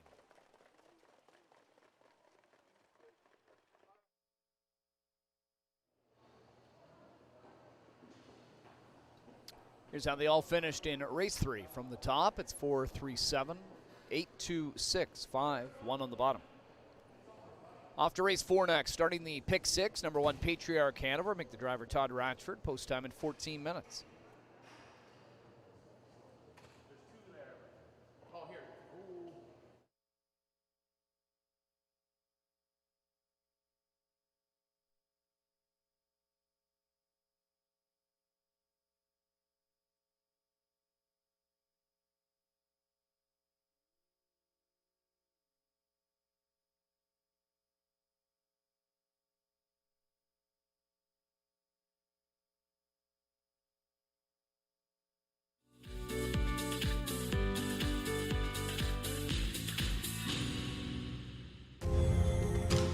When I think New Holland, the first word that would come to my mind, I would think success. I think without it, for me, the success isn't there. Whenever you deal with somebody so long and they take care of you, you remember that. New Holland builds products that will continue to evolve and make the farmer more efficient, that can produce food for the world.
Number 1, Patriarch Hanover leads parade for the 4th. Todd Ratchford now drives. Greg McNair training for Brad Grant.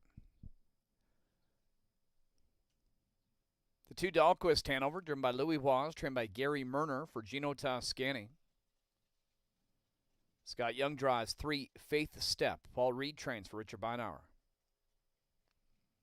Sparks Fly, the 4, Ed Hensley for Ashley Hensley. Ashley and Ed, the owners.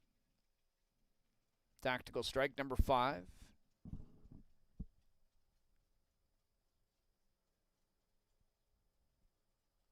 She's on her way.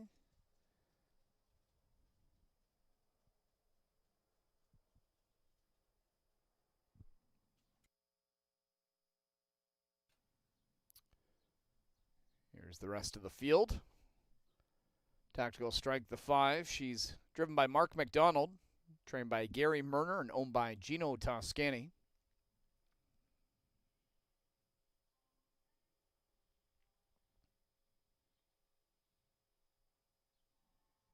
Number 6, R. Peaky Blinders. Tyler Borth in the bike. Ben Bergeron trains for owners Tom and Elizabeth Rankin. Perfetto, the 7. Dagfinn Hendrickson trains and drives for Gerald Haggerty.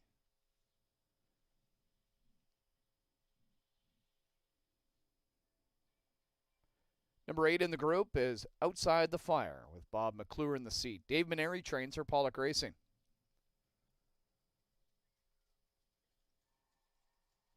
Number 9, the Barracuda.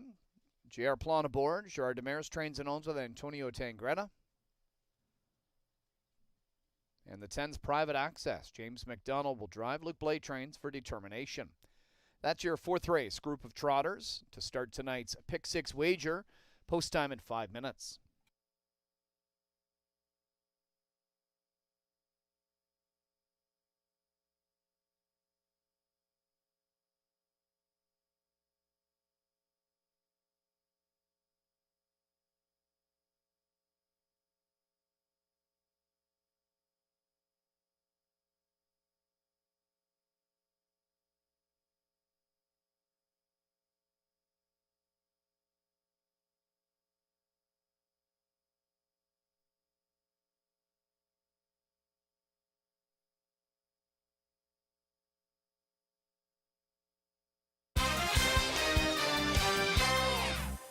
They're on track here as we get set for race at number 4. That's going to kick off that pick 6 sequence. Nice pick by you there, Larceny. Getting the job done at 5-1. I thought Change Dream was, I think you and I both assumed he was just home and cool. He really should have converted off that trip. Yeah, I think so too. You know what I mean? And I really, even at the head of the lane, I still thought that JD was a winner. But the other horse kept coming, you know, and finally got up with the win. Maybe that'll start some confidence with Larceny. All right, well, we're going to move on to race number 4. We got a deep group of trotters here going Polstered and a couple of co-favorites, our Peaky Blinders as well as Outside the Fire. Outside the Fire, the direction that you and I are both going to go to here in this spot. I mean, Randy, I've seen this guy race so many times in the U.S., and I've just seen him take on, tougher company. He really hasn't been as sharp as he should be, but I think this is a horse that really should benefit from the class drop tonight. Yeah, I mean, he comes in here, or when he comes up here to Ontario, he won himself some races, but unfortunately won himself right up into the Open. And then I think he was stuck up there racing against horses that clearly he just could not beat. Last start, moves out of the Open, and I thought it was a good indication, trotting a mile in 51, good back half, 54 and 4, that he was, still sharp. Now he takes another drop down into non-winners of 9,000. Peaky Blinders is coming with him, but you said something a little bit earlier. Now, number one, I don't necessarily trust Peaky Blinders all the time, but the thing that I think that is the key to our Peaky Blinders in here tonight is what you mentioned. We don't get to see him leave as much lately. Yeah, we don't. For whatever reason, and again, there was a couple guys that can get him off the car a little bit better. It was Sylvan when he was aboard him, and it was Louis. It was Louis. And even when Tyler Borth works out pretty good draws with him, I still really can't get him in great spots off the car. The efforts are good. The efforts are good every week. I mean, Tyler Borth gets along with this horse really well. It's off the gate for whatever reason. He just can't, get away maybe a top 4 positioning. So. I'm curious to see if tonight's going to be any different here. Yeah, I mean, and if you when you think about it, because he hasn't been leaving, even if he wants to leave with him tonight, he's going to have to start him up cold, doing something that he hasn't done in a while. Tactically, I think that Bob who has a horse that doesn't usually do a lot of leading to, I put the pressure to him. You know what I mean? Either Bob or this horse right here, Perfetto, put the pressure on him. Make him go out of there, try to leave, stay with you. And who knows, maybe he might make a mistake. And if you can take our Peaky Blinders out of this race, it's going to really help your chances. I think we'll see an aggressive steer here from James McDonald, even from post number 10 with Private Access. The only thing is, what kind of version of Private Access are we going to see? Because the moment James right-lined him and went first up, you knew 2 steps he wasn't advancing. He was empty last week. Now, I think he looks a little bit sharper in here, but he's also sharper with the 10-hole, taking a little bit of a class down. But he's got to bring a lot more, not just a little bit more, a lot more. I mean, he, like I said, when he moved him last week, that was it right then. Another horse, everyone else in double digits aside from the 3 that we spoke to, but Tactical Strike is one that I think, could put forth a bounce-back performance simply because I don't think really that was her trip last time. I don't think this is really a horse that you can use too hard, too early, and then kind of expect her to be up close in a quick pace. Completely agree with you. You gotta take what she's going to give you, and what she's going to give you is that if you don't overdo it the first 3 quarters, she's going to come up with a wicked move on the end of it. But like you said, anytime, unless she's in way, way cheap, like in non-winners of 1,000. But in against this bunch, if they the more they do at the start of the race, the less there's going to be at the end of the race. The biggest wild card for me has to be Perfetto. This was a horse that fended off inferior competition last time up, but he's got a lot of back class, and I wouldn't put it past Dagfin to want to get this guy out of here, even at odds of 22-1. I agree, and like I said, I mean, I think tactically it's a good move because the more horses that leave from the outside, the more pressure you're going to put on Tyler Borth to move forward with our Peaky Blinders. Lining up for the 4th race. Set to kick off tonight's Pick 6 wager. 9-5 on Outside the Fire. Not far behind at 2-1 is our Peaky Blinders. And then from the far outside, Private Access getting support to it 3-1. We've got a group of 10. Race 4 lined up now at the top of the stretch. Here they come.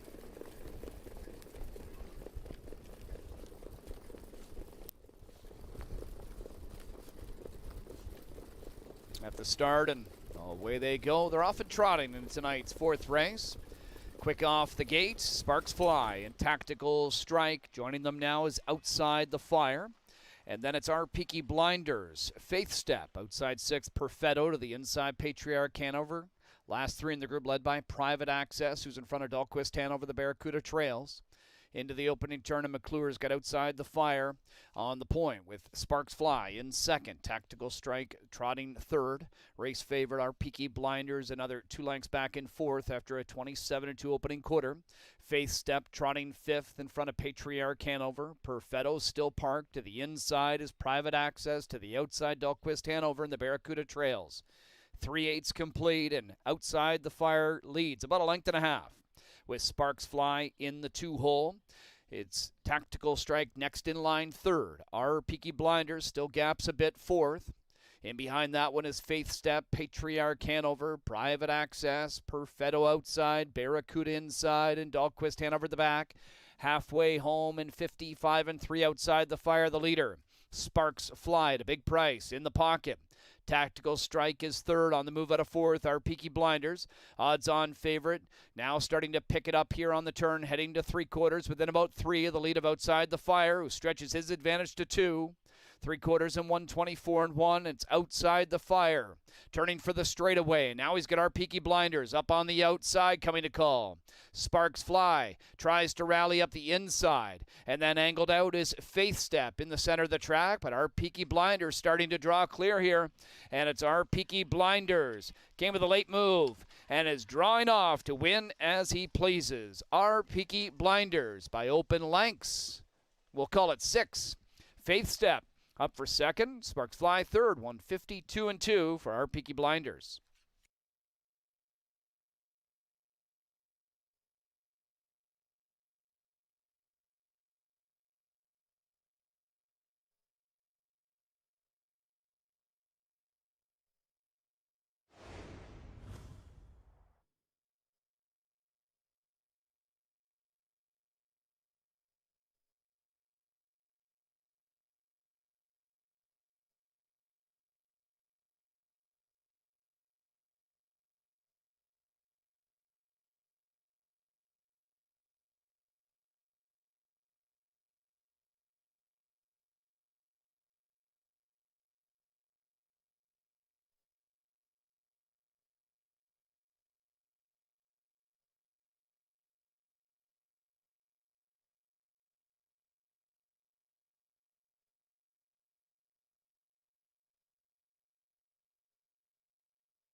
6-3, 4 and 8 unofficial.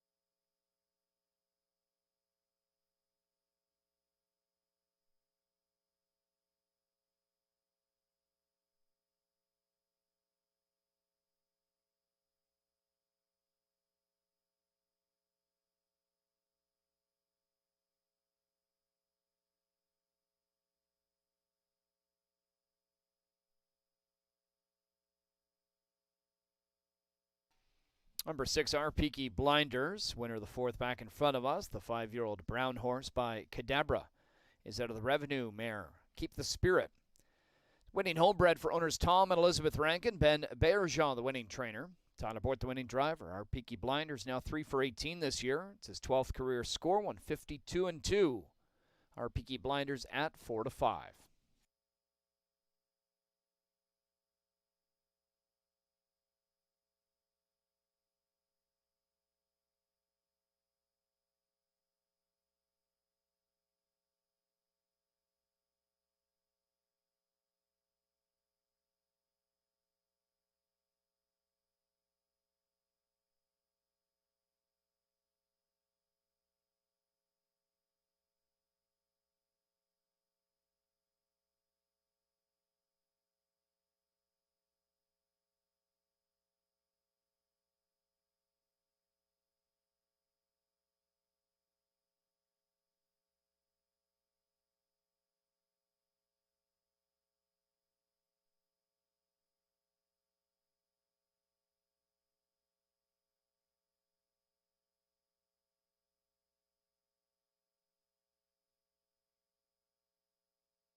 Fourth race payouts, number 6, our Peaky Blinders, $390, $290, $250. Second, number 3, Faith Step, $61.20 and $35.60. Third, number 4, Sparks Fly, $16.40. $2 Exacta, $361.10. A $1 try pays $2,219.70. $1 Superfecta, $17,089. $2 double, $16.30. Pick 3, $26.65. 2,600 plus live in the pick 4. A little more than 1,600 in the pick 5 heads to the final leg. And there was more than 7,500 wagered in tonight's pick 6 with just under 3,700 of live money. Moving on.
at the start, and away they go. They're off and trotting in tonight's fourth race.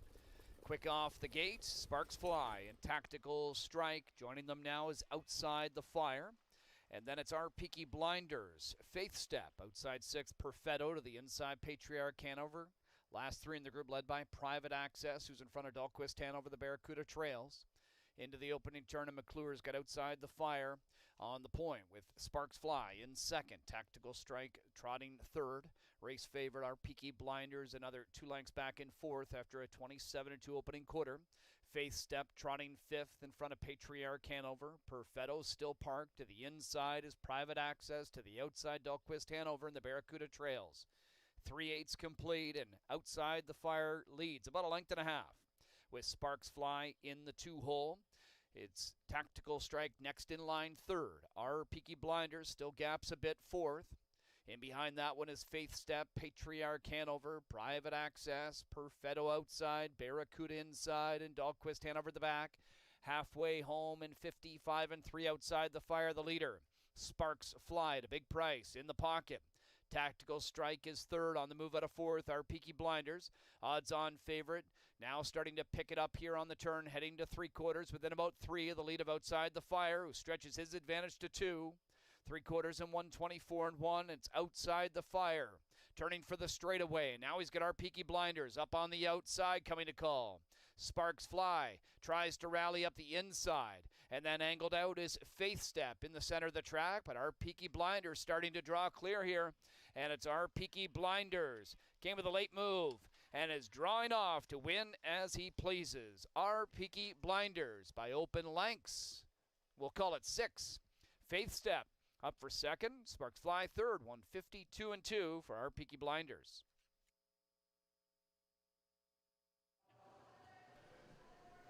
Race 4 finish order from the top. 6-8-2, 3-7-1, 10-4-9, 5 on the bottom.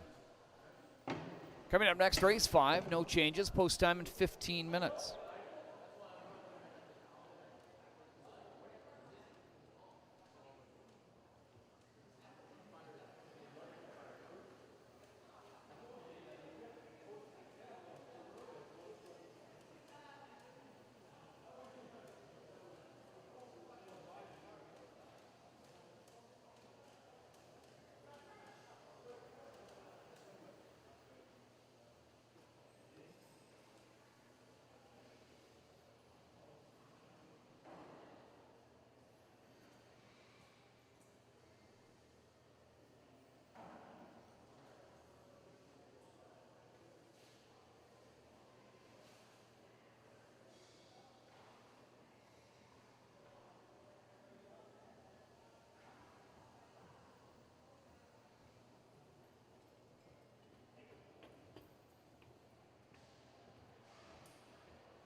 Fifth race, Trotters on parade. Number 1's Bodylicious. Tyler Borth drives. Pam Forgy training for Mindy Finley Repco.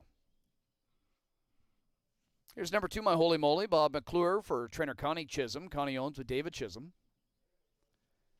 Todd Ratchford sits behind 3, PPE. Roy Jeffries trains for Ross Benner.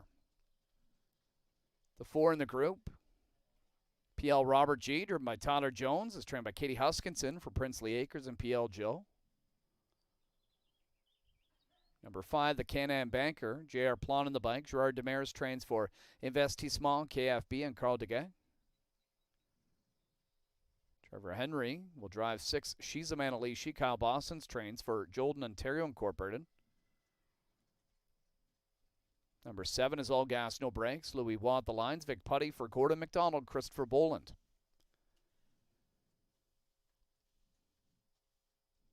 We're going to see 9G, I'm Handsome next with Jody Jamieson in tow. Mark Johnson for Denise Ball.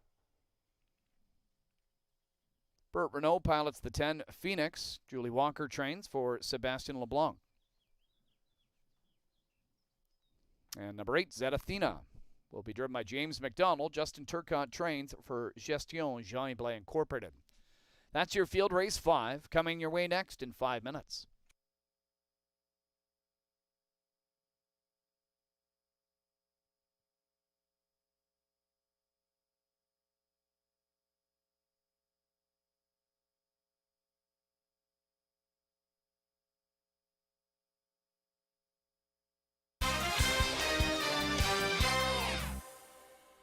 Here's we get set for race number 5. This is going to wrap up that early pick 5 sequence. And the current 2-1 favorite is going to be the 7-horse All Gas, No Brakes. I thought it was an improved effort last time out than the 1-2 back. And this one is taking a lot more support than maybe I anticipated. But or at least I thought maybe it would be the second choice in this spot. But, this one does warrant a lot of respect at this level, I'd say. I agree. I mean, when he gets down into this level, he becomes really, really tough. But even last year, like he win 52-4 on his very best day. So far this year, it's been 55.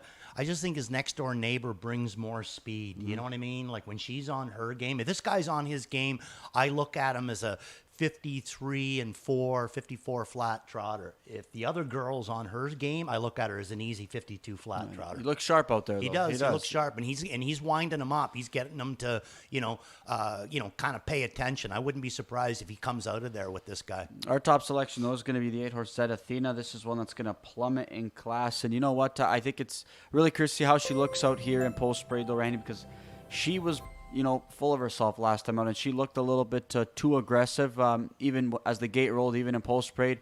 I think she looks much sharper out here tonight. What are your thoughts? Absolutely.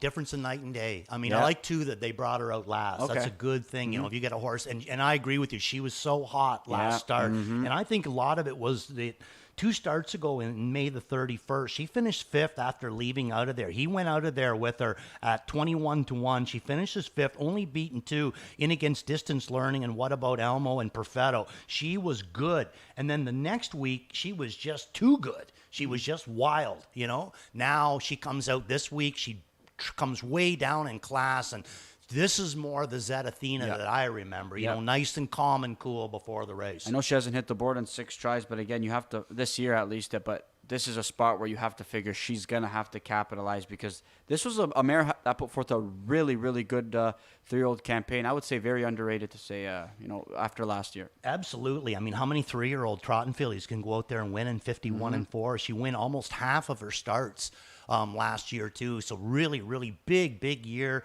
This year started out a little bit slow. She was way up in class. Now she's right down, where she should be able to start making things happen. She's a Manalishi, the mare we see on screen. Look, I think it was just too early for this mare. She faded to be 4th.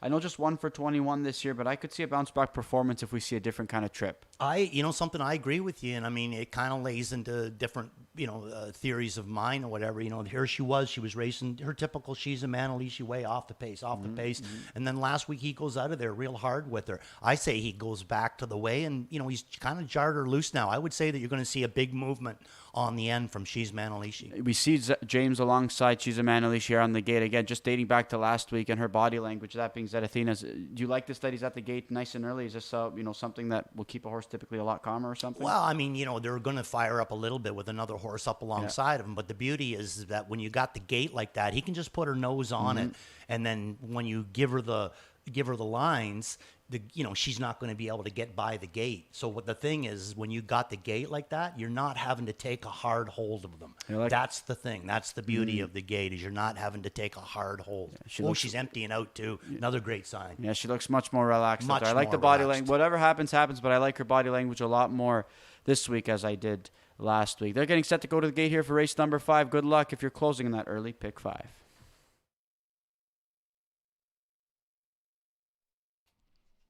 Just about halfway home on a Sunday night here at Mohawk Park as they line up for race 5. Full field of 10 on the trot. A couple of 2-to-1 shots on the outsides. That Athena slightly favored as they begin to line up. All gas, no brakes till that one's inside. Also at 2-to-1. PL Robert G along with Bodilicious and She's a Manalishi getting some mild support as well. Good luck to those of you trying to cash your early pick 5. We've got 10 of them set to decide it. They're now at the top of the stretch. It's post time.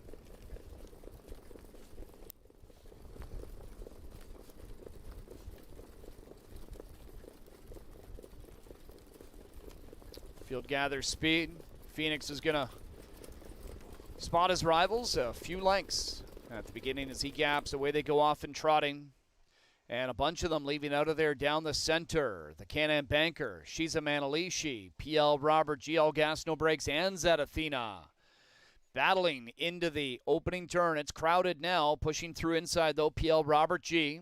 The Can-Am Banker outside is going to duck into the pocket. 3 wide briefly was Zed Athena. She'll drive on for McDonald. She's a Manalishi. Takes a seat 4th in front of Bodilicious 5th. 27-1 opening quarter. Further back, it's All Gas, No Brakes, being followed by My Holy Moly. And then PPE has a pair behind him in G, I'm Handsome, and Phoenix. It's Zed Athena at 2-to-1, leading by a length and a half with PL Robert G. Next in line, 2nd. The Can-Am Banker trots 3rd. She's a Manalishi 4th. Trotting 5th, Bodilicious. All Gas, No Brakes is 6th. And getting brought to the outside, that's the even money favorite. And we'll pick up some cover now along the way because Borth took the bait. He's first up out of 5th with Bodilicious. Then to the insides, My Holy Moly. 2 more to PPE, G, I'm Handsome. And another 2, Phoenix Trails. Zed Athena halfway home at 55-3. Heading to the last turn now. Off stride went the Can-Am Banker. It's Zed Athena in front of PL Robert G. Then 3 more to Bodilicious. All Gas, No Brakes. The favorite's up to 4th right now, but about 5 away from the lead of Zed Athena. 124 4 3/4. Zed Athena's got the long Mohawk Park stretch to try and last. PL Robert G. angles out of the pocket here by Tyler Jones and called on to pick it up. Trotting up in the center of the track, All Gas, No Brakes, starting to find a good stride for Wah. Then up the inside is She's a Manalishi, shut off, nowhere to go. In between PL Robert G, All Gas, No Brakes, My Holy Moly at 45-1 is closing. My Holy Moly inside, All Gas, No Brakes appeared to just hold on from long shot. My Holy Moly. We do have a win photo though to confirm it. 154-4.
Unofficial 7241.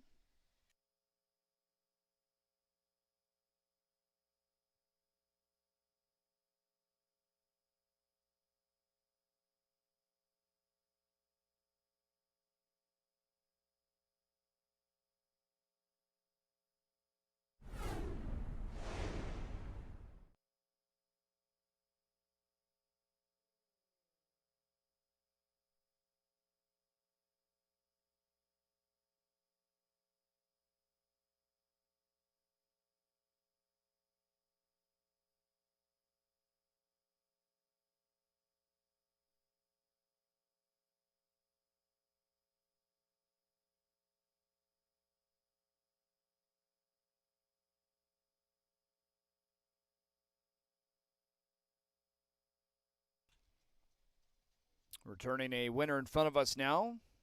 Capturing the 5th, number 7, All Gas, No Brakes. 7-year-old bay gelding by Uncle Peter is out of the Overcomer Dam Norsecomer. Gordon McDonald, Christopher Boland, the winning owners. Vic Putty trains. Louis Waugh, the winning driver. 3 for 22 this year. All Gas, No Brakes, now a 37-time winner. His latest clocked in 154-4.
Number 7, All Gas, No Brakes, pays $4.30, $2.80, $2.40. Second, number 2, My Holy Moly, $42, $20, and $12.80. Third, number 4, PL Robert G, $4.10. $2 Exacta, $158. Dollar Try, $388.65. $1 Super, $1,249.80. $2 Double, $9.60. Dollar Pick 3, $28.10.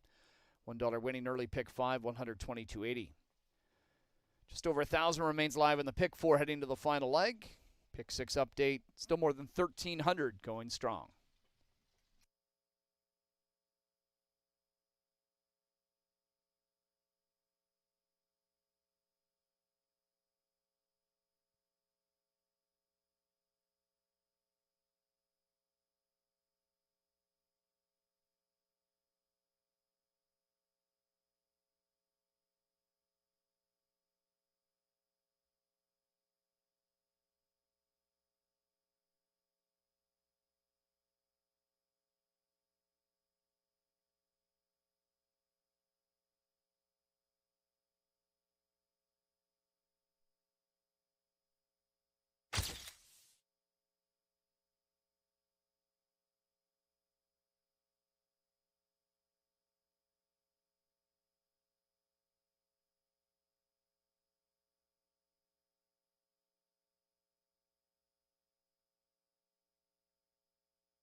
Field gathers speed.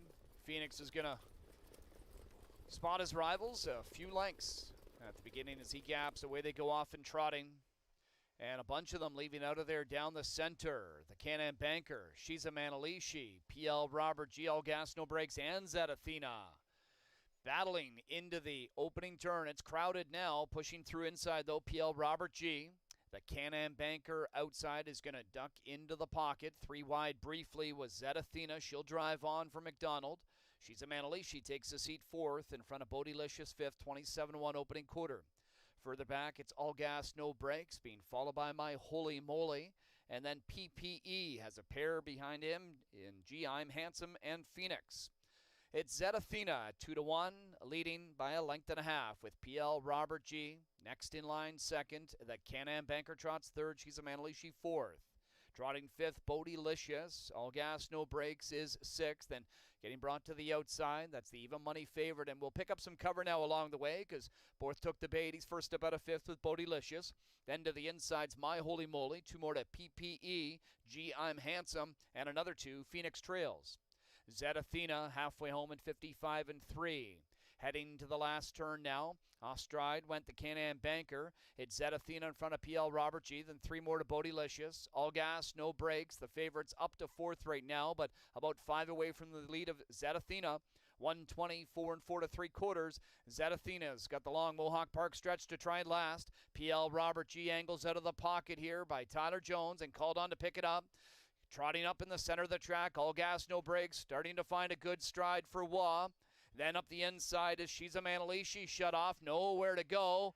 In between PL Robert G, All Gas, No Brakes. My Holy Moly at 45-1 is closing. My Holy Moly inside. All Gas, No Brakes appeared to just hold on from long shot. My Holy Moly. We do have a win photo though to confirm it. 154-4.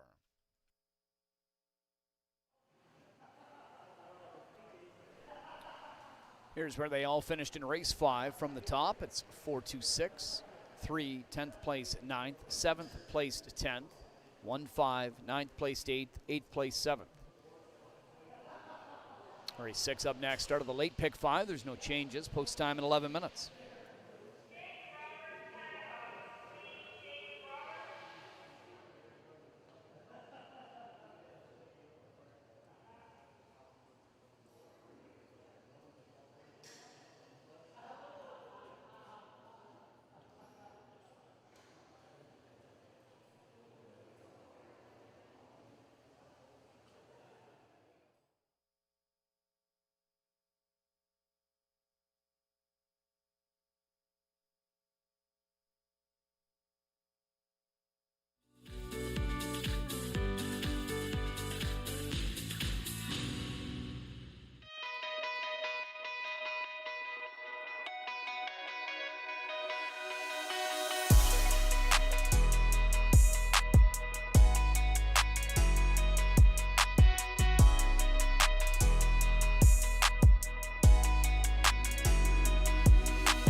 Love horse racing? HPIBet.com is Canada's leader in online horse betting. Access thousands of live races from hundreds of tracks worldwide instantly. Enjoy the most advanced betting tools like AI Smart Picks and exclusive cashback rewards you won't get anywhere else. Join today and get up to $100 in free bets. Get the ultimate horse betting experience with HPIBet.com. If whiskey could talk, Johnny Walker Black Label was saint with notes of sweet, smooth toffee, rich fruit, and a touch of smoke. Tastes as good as it sounds.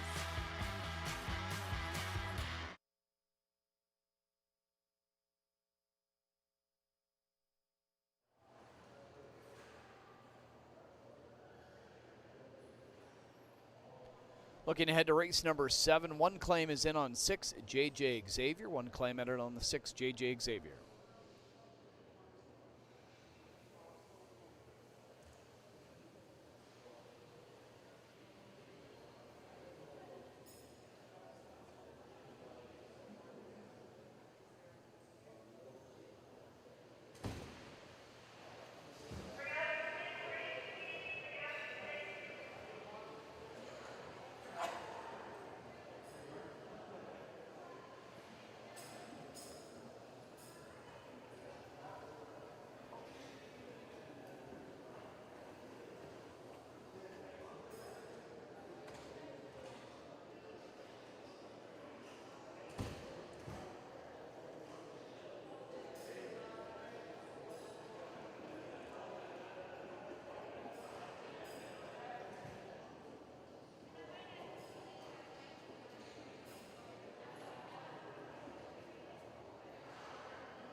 Let's meet the field for race 6. Number 1 is Penn & Teller Hanover. Tyler Jones drives. Luke Blade training for Determination.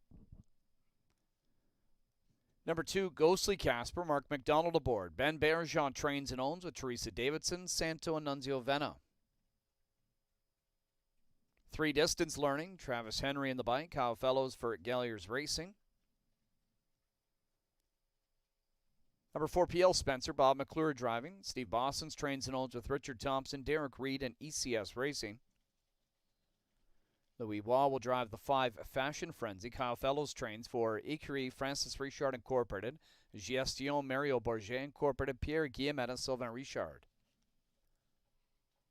The 6, Mr. Bluebird, Travis Cullen for trainer Jody Cullen. A1 Stable John Collins, Paul Sanders own. The 7, Major Velocity, driven by Jason Ryans, trained by Marie-Hélène Dupont for Écurie CSL and a number of Company Quebec Incorporated. And on the outside, James McDonald drives the 8, Passerino. Gary Murner trains for C1 AMG Stables 2005 Incorporated. That's your field for race 6 to start the late pick 5 in 6 minutes.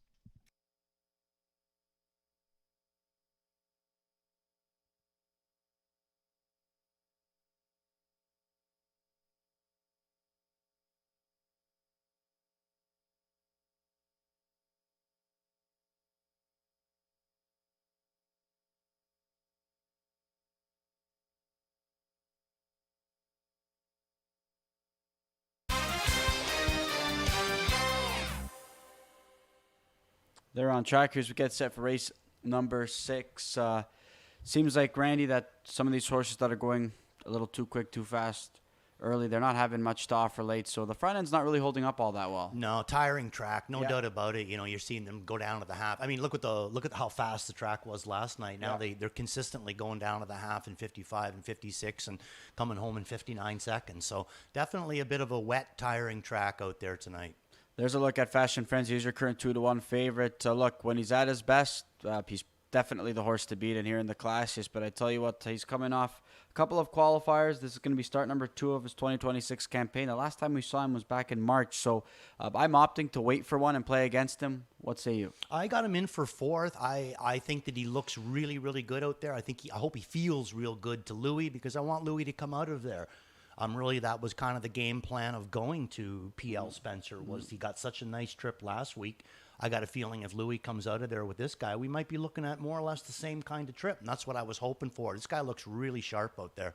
You could see Code Cracker going to be driven by Travis Henry now, so we're going to get a driver change on Code Cracker, Travis Henry. So in race number 9, Kiss My Bet's going to be Jason Ryan. So no Jody Jameson, looks like, for the rest of the night. So and TBA on Ricky Resolve in the finale. So no Jody Jameson for the rest of the night, so please make a note of that as you punch in your late pick 5 tickets.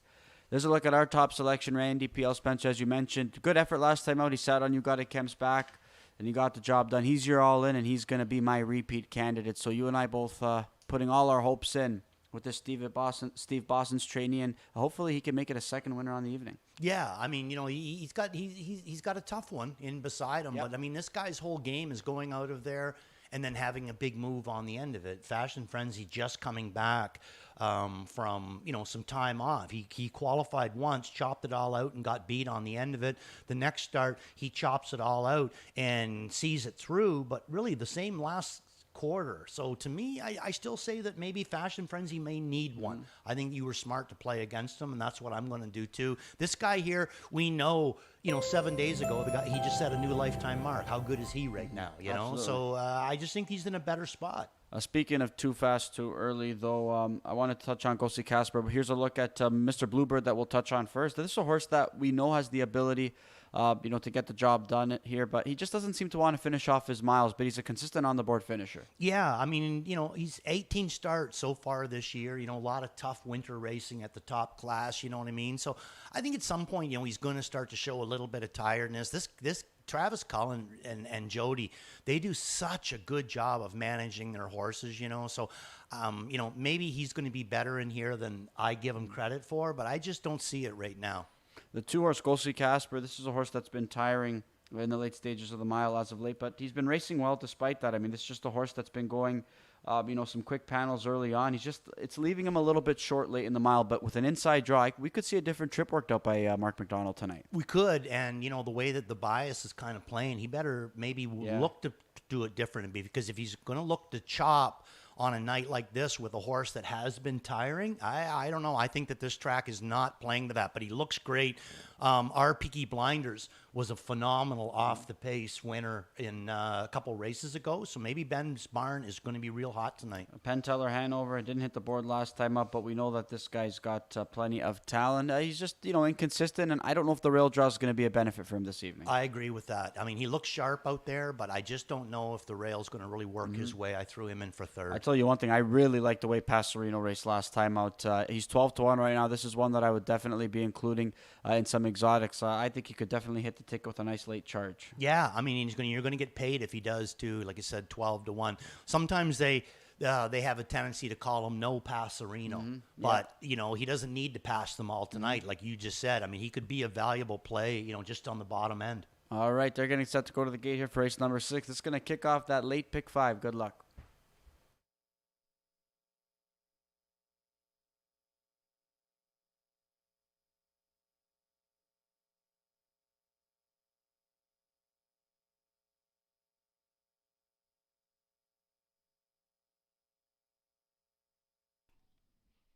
Field begins to line up for the 6th race. Final chance to play. Included in the wagers, the start of the late pick 5. Pool continuing to grow here. More than 28,000 currently in there. It's our on-track feature, $30,000 trot events. A couple of 5-2 co-favorites in the center, and PL Spencer and the returning Fashion Frenzy. Ghostly Casper, fellow millionaire, along with Fashion Frenzy, getting some play as well. It's post time for race number 6.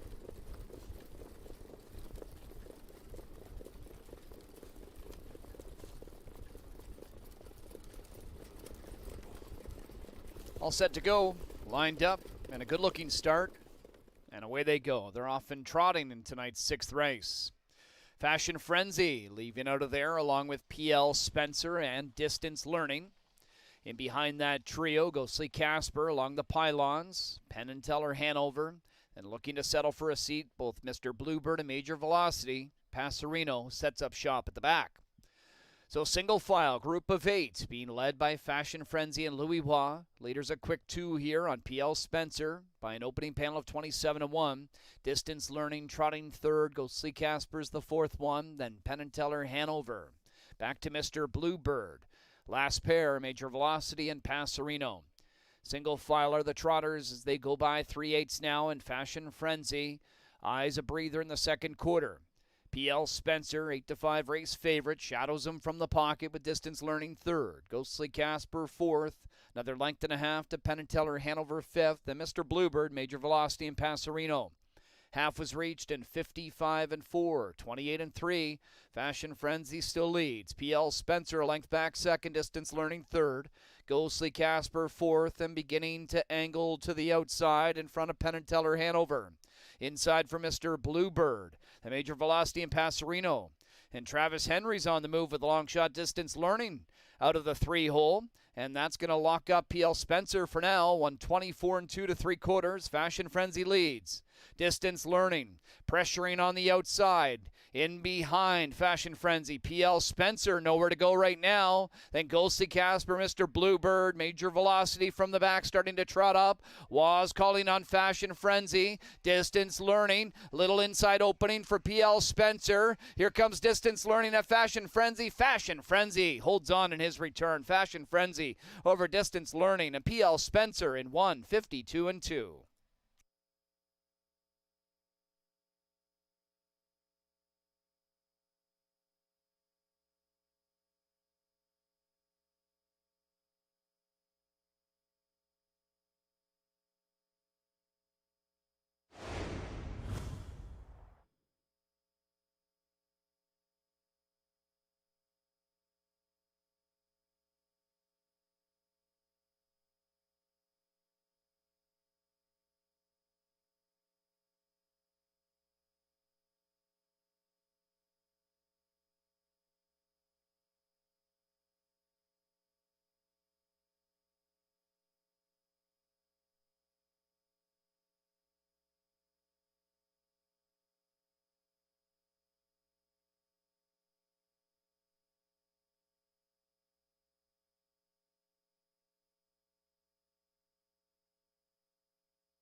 Unofficial 5-3-4-2.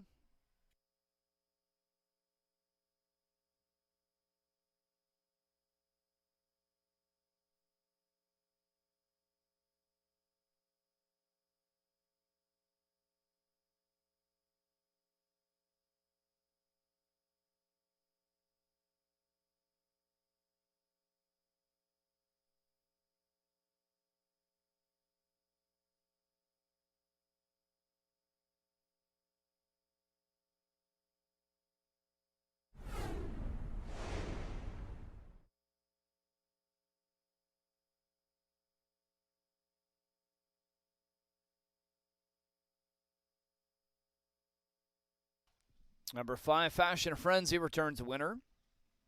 8-year-old Brown Gelding by Archangel. It's from the Striking Saberdam, Striking Fashion.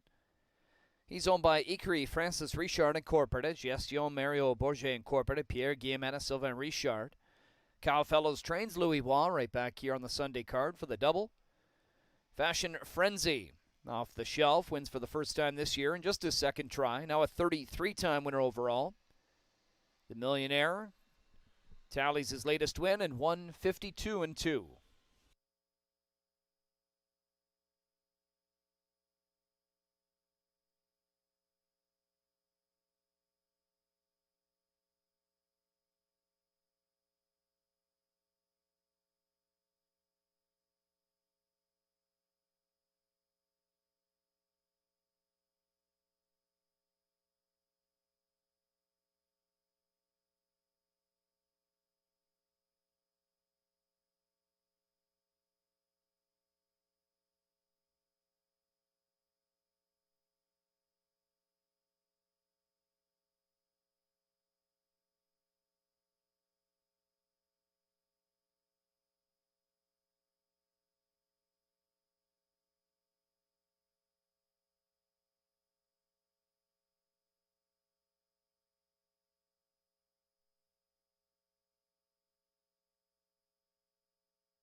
Race 6, payouts. Number 5, Fashion Frenzy, 680, 430, 280. Second 3, Distance Learning, 29.80 and 760. Third 4, PL Spencer, 250. $2 Kyle Fellows Exacta, 156.80. $1 Try, 283.70. $1 Super, $1,135. $2 Double, $13.40. $1 Pick 3, $20.75, and the Pick 4 for $1.85 and a quarter. 56,000 plus wagered in the late Pick 5. Just about 14,000 is going to move on in live money. Pick 6 halfway home down to 386.64.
All set to go, lined up, and a good-looking start.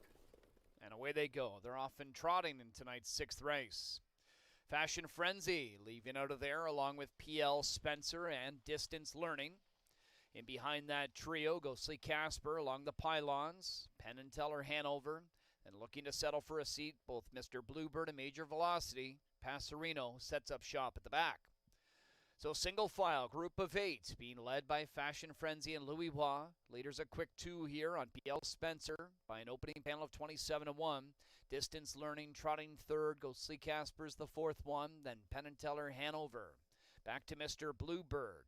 Last pair, Major Velocity and Passerino. Single file are the trotters as they go by 3/8 now in Fashion Frenzy. Eyes a breather in the second quarter. PL Spencer, 8-5 race favorite, shadows him from the pocket with Distance Learning 3rd. Ghostly Casper 4th. Another length and a half to Penn and Teller Hanover 5th. Then Mr. Bluebird, Major Velocity, and Passerino. Half was reached in 55-4, 28-3. Fashion Frenzy still leads. PL Spencer a length back 2nd, Distance Learning 3rd. Ghostly Casper 4th and beginning to angle to the outside in front of Penn and Teller Hanover. Inside for Mr. Bluebird. The Major Velocity and Passerino. And Travis Henry's on the move with long shot Distance Learning out of the 3-hole. And that's going to lock up PL Spencer for now. 124 2 3/4. Fashion Frenzy leads. Distance Learning pressuring on the outside. In behind Fashion Frenzy. PL Spencer nowhere to go right now. Then Ghostly Casper, Mr. Bluebird, Major Velocity from the back starting to trot up. Was calling on Fashion Frenzy. Distance Learning. Little inside opening for PL Spencer. Here comes Distance Learning at Fashion Frenzy. Fashion Frenzy holds on in his return. Fashion Frenzy over Distance Learning and PL Spencer in 152 2.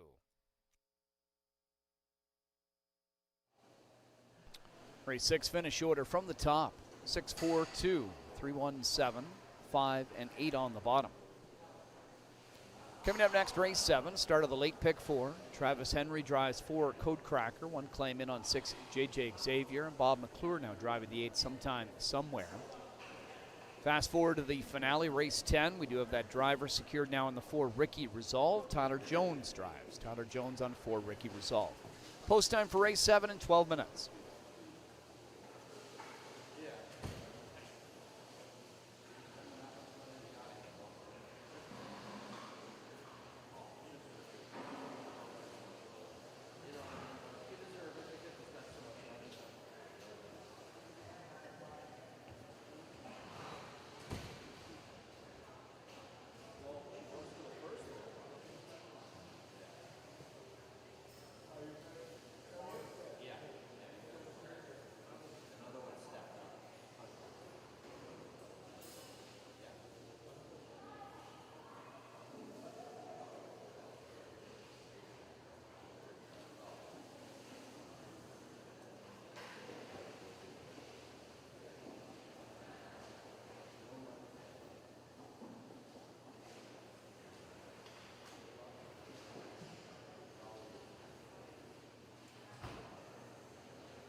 Leading parade for race 7, number 1, Forefather. James McDonald drives for owner-trainer Michel Carrier. Phone 911, number 2, gets Jason Ryan in the bike. Mitch Tierney for David Tierney. The 3 Dow's up, driven by Daryl Thiessen. Pam Forgy trains for Triple S Equine. Travis Henry will catch drive the 4, Code Cracker. Brett Lester trains for A. Bianco Holdings Limited. Number 5, Want to Be a Big Star. Travis Cullen in the bike. Jody Cullen trains A1 Stable, the owner. 1 claim in on the 6, J.J. Xavier. Louis Waugh at the lines. Kyle Fellows for John McMillan. Ponder No Longer, number 7. J.R. Plant in the sulky. Gerard Demers owns and trains. There's 8, Sometime, Somewhere. Bob McClure driving. Kyle Fellows trains for the ownership of Pat Dillon, Patty Hoskin, Henry Tarniao, and Steve McGill. B Stony 9, Phil Hudon for trainer Jay Polifroni. Rocco Polifroni owns. And number 10, Uncle Shank, will be driven by Trevor Henry. Jamie Copley trains and owns with Kimberly Eaton in the Max Webster stable. That's your group for the 7th to kick off tonight's late pick 4. Post time in 5 minutes.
There's the 3-minute warning here as we get set for race number 7. That's going to kick off that late pick 4. Fashion Frenzy, good to go, but I'm not sure he was the best horse in the race. It was a good effort, but I thought there was another liver one in there. Yeah, I think the one on his back there was searching for room, you know, but it was a good effort, no doubt about it.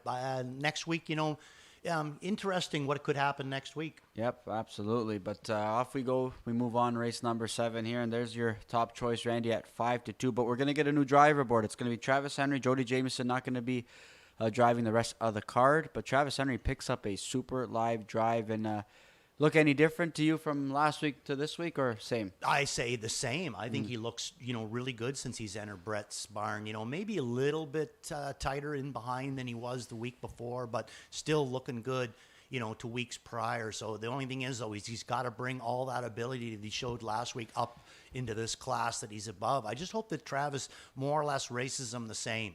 I wouldn't want to see him get down to the half too much, but I think if he goes out of there, what's the worst case scenario? He's going to catch either Uncle Shank, or maybe he might even catch the 6 horse, JJ Xavier, with the claim entered. Yeah, speaking of which, right now the 5-2 favorite, he's got a good draw to work with.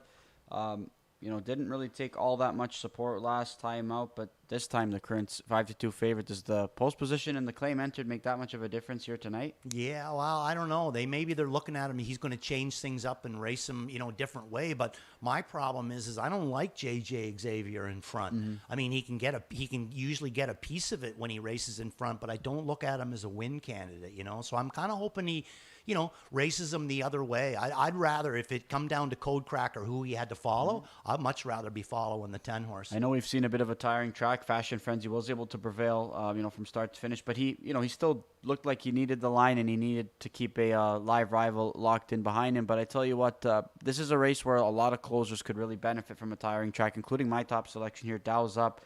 I really liked the way he was racing even at over at London. Thought that was a tough trip, 2 starts back. I was very unlucky in that outing. And last time, I thought he was really impressive there to finish third. Yeah, Pam Forgy, she doesn't bring many horses here, but when she does, you always got to give them a second look. I mean, not only do they look good, but they usually race quite good for her, too. I didn't use this. I mean, there's just a couple of other ones that I liked a little bit better from the outside that have been racing here all the time, but I agree with you. I thought it was a good first effort here. Uncle Shank is one that got the job done last time out, slipping up the inside. He's 7-1 this week, 10-hole. This is a horse I just prefer when he's on the front. I don't know if he's going to get there from the outside. Yeah, and I mean, how much is he going to have to pay for it, too, So, 7-1. Nice number if you can tie him down. Wide open race here in race number 7. They're going to the gate here as we get set for this late pick 4. Good luck. Yeah, field of 10 taking up their positions to kick off that late pick 4. A little bit of time remains for you to punch your tickets. 2-1 on number 4, Code Cracker, off of that 49-1 win. Betting public liking him to repeat. Claimed one, J.J. Xavier, a couple of doors over at 5-2. And in the center, that pair want to be a big star. Some mild support at 6-1. They're all lined up now at the top of the stretch. Here they come for race 7.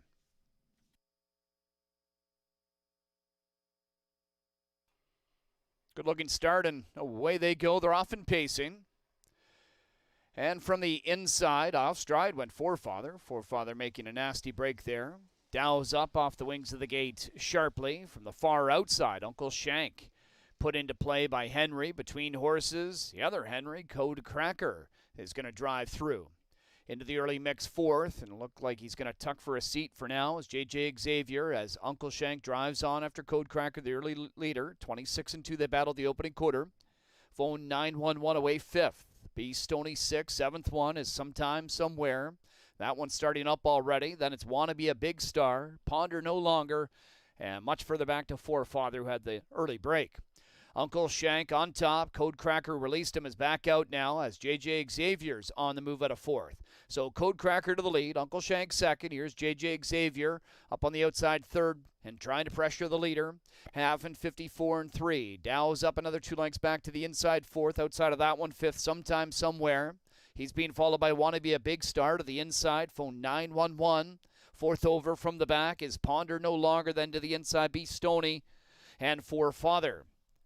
They've got just over a quarter of a mile of racetrack to cover, and Code Cracker now met up on the outside, and matching strides with him is J.J. Xavier. So this pair battled to 3/4 and 123, swinging wide off the last turn is Cullen with Wanna Be a Big Star.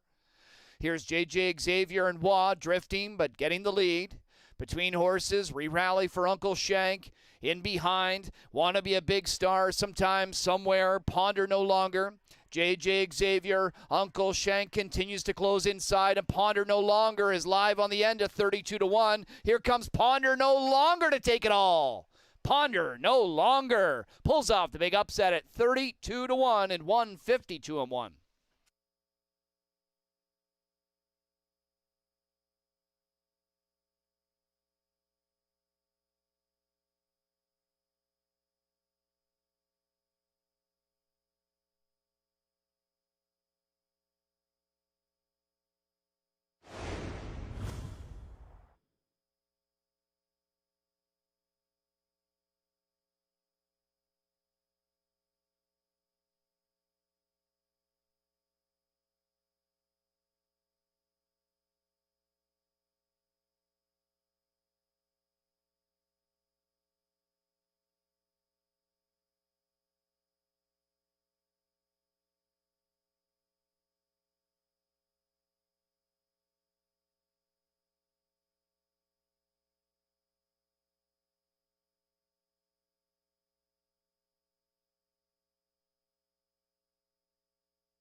Seven, 10, 6-5 unofficial.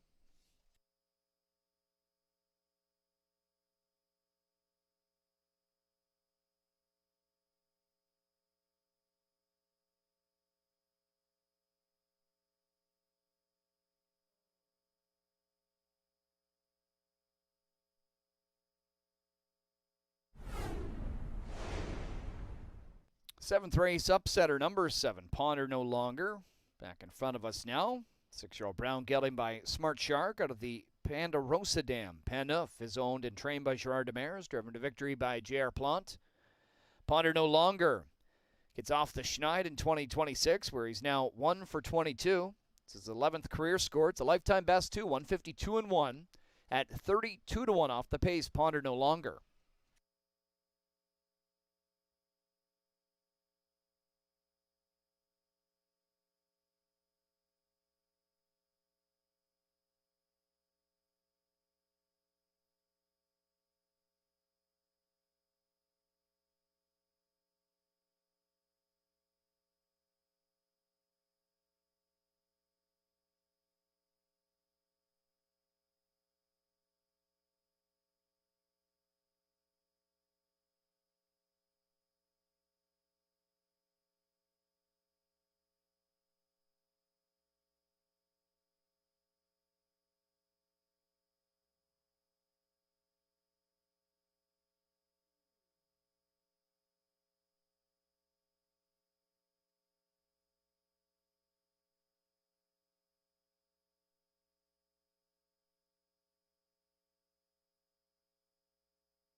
Seventh race payouts. Winner number 7, Ponder No Longer, 66.30, 21.20, 11.30. Second number 10, Uncle Shank, 593.90. Third 6, JJ Xavier, 280. 600, 66.40 for the $2 exacta. $1 try, 1,098.80. $1 superfecta, 5,049.95. $2 double, 318.40. $1 pick 3, paid 235.65. More than 27,000 wagered in the late pick 4, 893.40 moves on. Pick 5, 337.48 remains, and the pick 6 down to $5.32 with 2 legs to go.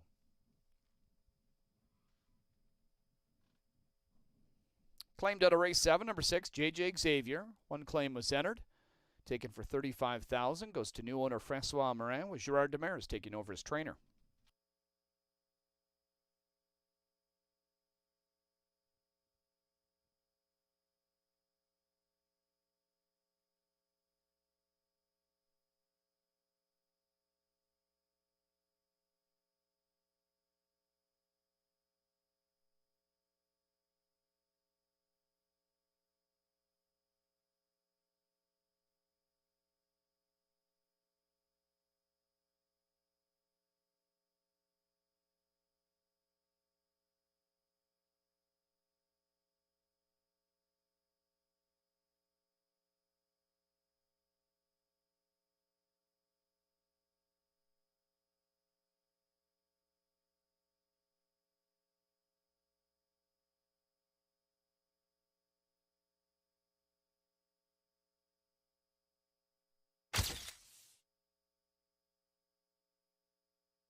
Supported 6-1. They're all lined up now at the top of the stretch. Here they come for race 7.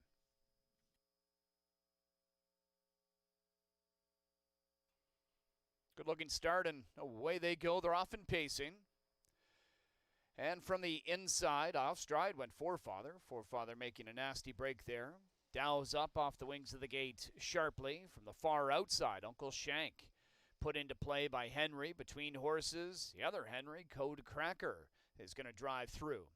Into the early mix fourth, and looked like he's going to tuck for a seat for now as J.J. Xavier, as Uncle Shank drives on after Codecracker, the early leader. 26-2, they battled the opening quarter. Phone 911 away fifth. B. Stoney 6, seventh one is Sometime Somewhere. That one's starting up already. Then it's Wanna Be a Big Star, Ponder No Longer, and much further back to Forefather, who had the early break. Uncle Shank on top. Codecracker released him, is back out now as J.J. Xavier's on the move at a fourth. So Codecracker to the lead, Uncle Shank second. Here's J.J. Xavier up on the outside third and trying to pressure the leader. Half and 54-3. Dow's up another 2 lengths back to the inside fourth. Outside of that one, fifth, Sometime Somewhere. He's being followed by Wanna Be a Big Star to the inside. Phone 911.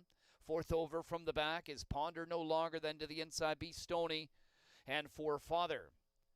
They've got just over a quarter of a mile of racetrack to cover, and Codecracker now met up on the outside, and matching strides with him is J.J. Xavier. So this pair battled to 3/4 in 1:23, swinging wide off the last turn is Cullen with Wanna Be a Big Star. Here's J.J. Xavier and Wah drifting but getting the lead. Between horses, re-rally for Uncle Shank. In behind, Wanna Be a Big Star, Sometime Somewhere, Ponder No Longer. J.J. Xavier, Uncle Shank continues to close inside, and Ponder No Longer is live on the end at 32-1. Here comes Ponder No Longer to take it all. Ponder No Longer pulls off the big upset at 32-1 and 152-1.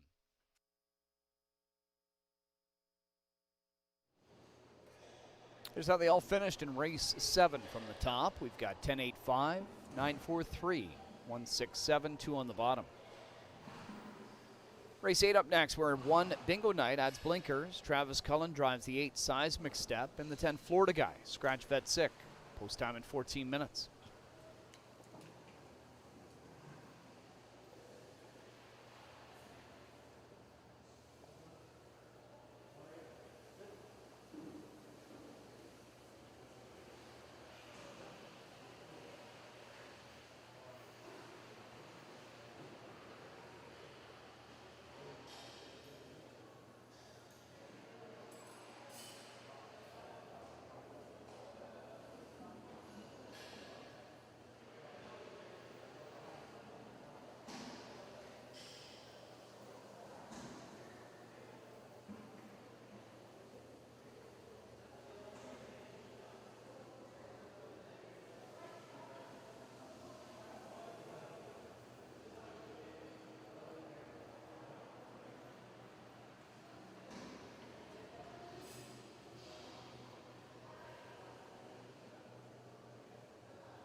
Eighth race, Trotters on parade. Number 1, Bingo Night. Tyler Jones in the bike. Dustin Jones trains for Dustin Jones Stables Incorporated, Hebert Horses Incorporated, and Joe Bloom Racing Incorporated. Number 2, Ultra Miles. Scott Young drives for owner-trainer Shane Arsenault. Todd Radford in the seat behind 3, Validus. Roy Jeffries for Deborah Jeffries. Louis Waugh will pilot the 4, Landing on Time. Rick Ziron trains for Rick Ziron Stables, Johnny Marveno, James Walker, Sarah McCoy. Number 5, Griff, driven by Trevor Henry. Jeffrey Thompson trains and owns with Laurie Thompson, Murray Brother, Kyle Northover. Todd Aborth aboard 6, Bright Sealster. He also owns with Elite Equine, Katie McNeil, the trainer. 7, Zero Bank Hanover, Bob McClure. In the bike for trainer Luke Blaine, owner Determination. Travis Cullen will drive number 8, Seismic Step. Tony Montini trains for Albina Montini, Christy Michaela, Kwang Simlo, and Dean Lockhart. The 9, Get the Green. James McDonald for trainer Roger Maya. Just in Time Stable, RAW Equine Incorporated, and Ben Mudrion. Scratch the 10. That's your field for the 8th. It's coming up next in 5 minutes.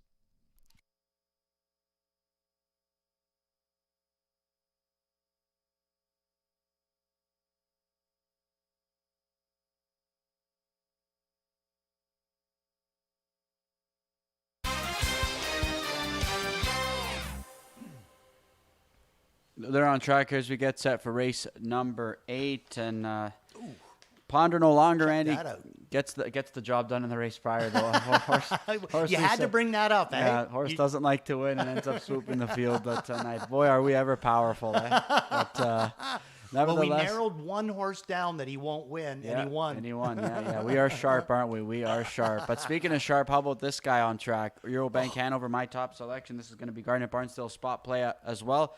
I really like this effort in the Graduate. I mean, he really had no chance with the way the trip worked out, but I think this is a trotter that put forth a really good effort, and I think he's sitting on a big mile tonight. He really looks sharp out there tonight. Like, everything about him looks like he's going to be in the winner's circle. Very sharp, trotting very good, not overly aggressive or anything like that, not sweated up.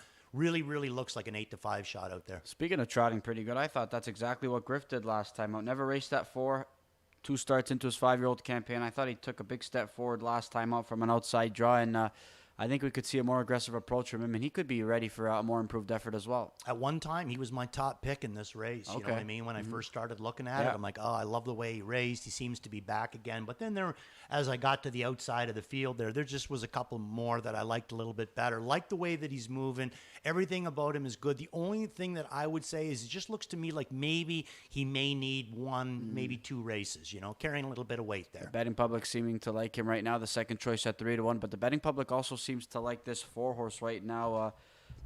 He's the favorite in the double Will Pays right now. That's Landing on Time. We know that he's got a lot of talent. He made a miscue last time out in that Graduate leg, but Ricky's barn has been racing a lot better as of late, and I think this guy could definitely be a main player so long as he behaves himself tonight. I say that he's definitely top 3 in here. Eurobank, one other one, and then this guy too. But the only thing I could say is that when he first come on the track, I didn't necessarily like the way that he's trotting. He seems to be a little bit better now. It would be nice if Louis, would maybe open him up a little bit, then we could see for sure. But right now, I would say I would put him at probably a B. A Seismic Step, one that you're really intrigued with this evening, is going to be a new recruit here for Tony Montini. Coming from the U.S., was previously trained by Noel Daly. And Travis Cullen is going to pick up the drive because we've got no Doug McNair this evening. I just don't know what trip he's going to be able to work out here tonight, but I understand the appeal here. Spot on. 100%. What does he do with them? If he puts him into play, I think that this horse is going to come up with an incredibly good effort. I loved the way that he qualified. He brings a lot of ability here. $284,000 made last year in 20 starts. He's only a 4-year-old. He's a Chapter 7, $100,000 Lexington purchase. He was bred to be a good horse, and I think that he is. I love the qualifier. The big thing is what does Travis do with him? If he elects just to take him to the back, I don't see him as a win candidate. If he comes out of there with him, then I see him as a win candidate. You loved Validus last time out, and she's coming off back-to-back wins, but the waters get much, much deeper here in this spot. I have a tough time seeing how she could probably convert here with some of the other trotters in this spot, but there's no denying how sharp she is. She's incredibly sharp and looks exactly the same way again here tonight. Boy, is she ever good right now. Roy Jeffries just got her firing big time, but I agree. The waters have gotten a lot deeper for Validus. I'm going to take a wait and see this week. I think Bingo Night, definitely, we know the talent's there. We know that she's in store for what's going to be a pretty strong 3-year-old campaign, you would have to assume, but to take on older company here of the opposite sex as well, I just think that it's probably a tough spot for even from the rail. That's the thing, is the rail too. You know what I mean? I mean, either he has to push her real hard from the rail or maybe get away in a bad spot. I agree with you. I think that this just a little bit too deep of water for them to push the go button on Bingo Night tonight. A competitive field going posted here for race number 8. Your last opportunity for a pick 3 this evening. Good luck.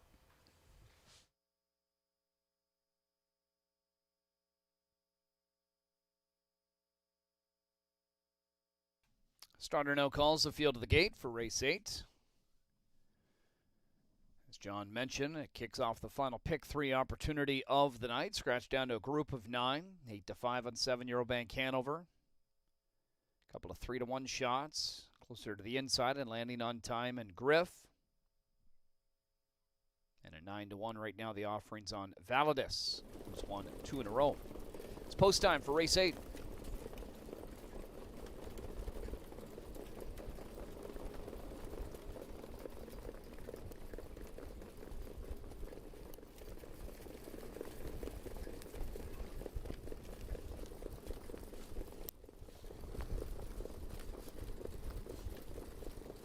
Starting gate swings to the top of the stretch. Field of 9 on the trot, all lined up. Here they come.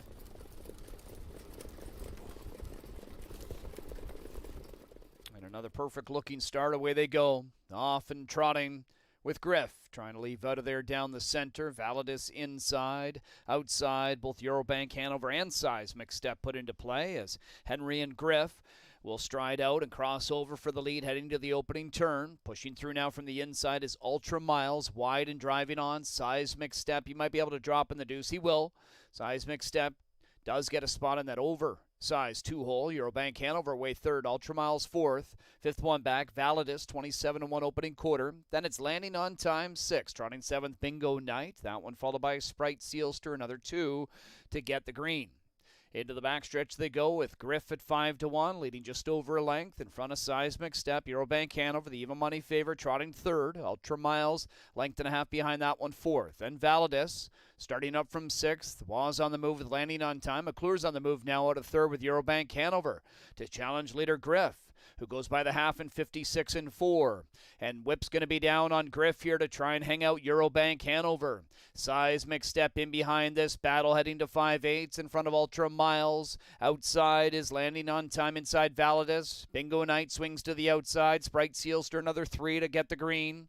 Heading to 3/4, Griff still with a short advantage inside. Eurobank, Hanover, hanging with that one on the outside second. Another 3 to Seismic Step third, 124 and 3 3/4. Landing on time, inching closer, then to the inside, Ultra Miles. Turning for home, Griff back out to a comfortable lead of about 2 now as Eurobank, Hanover tires and ducks in behind. Landing on time, continuing to close, but gets funky gated and off stride. And that carries Bingo Night a little wide. Trying to get through there is Ultra Miles. Griff getting tired, but the line's coming. And here is Griff to hold on at 5-1. It's Griff over a late charge by Ultra Miles. Looked like Seismic Step upside inside was third, 154-1.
Race 8 unofficial, 5287.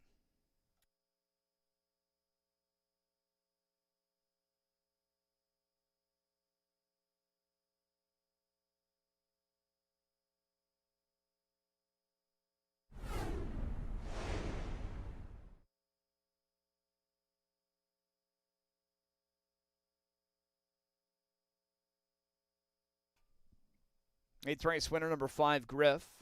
Coming back in front of us now. Latest win, a long time coming for the Connections, as he was forced to miss all of last year's campaign. But he's back to the winner's circle here at Mohawk Park. 5-year-old bay gelding by Muscle Mass is out of the Cadaver Dam Renegade Magic. Winning homebred for Jeffrey and Lori Thompson. Murray brother Kyle Northover share on the ownership. Jeff's the winning conditioner. Trevor Henry winning driver. Griff now 1 for 3 this year. It's his 6th career score, 154-1 at 5-1. Griff takes the 8th.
Eighth race payouts. Winner 5, Griff, 1250, 470, 380. Second 2 Ultra Miles, 3460 and 1970. Third number 8, Seismic Step, 1120.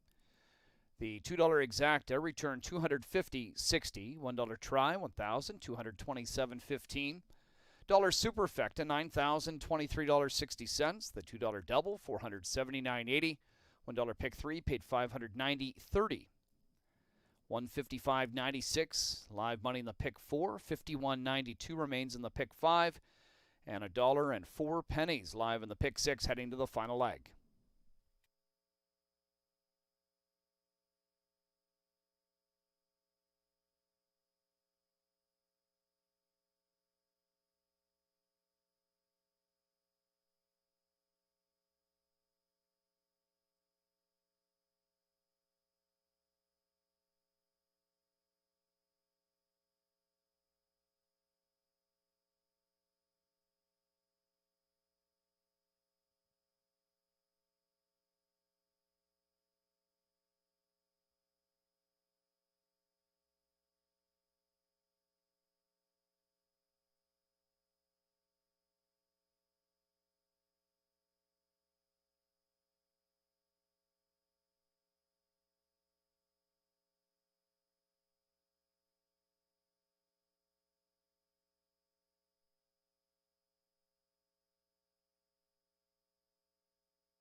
up. Here they come.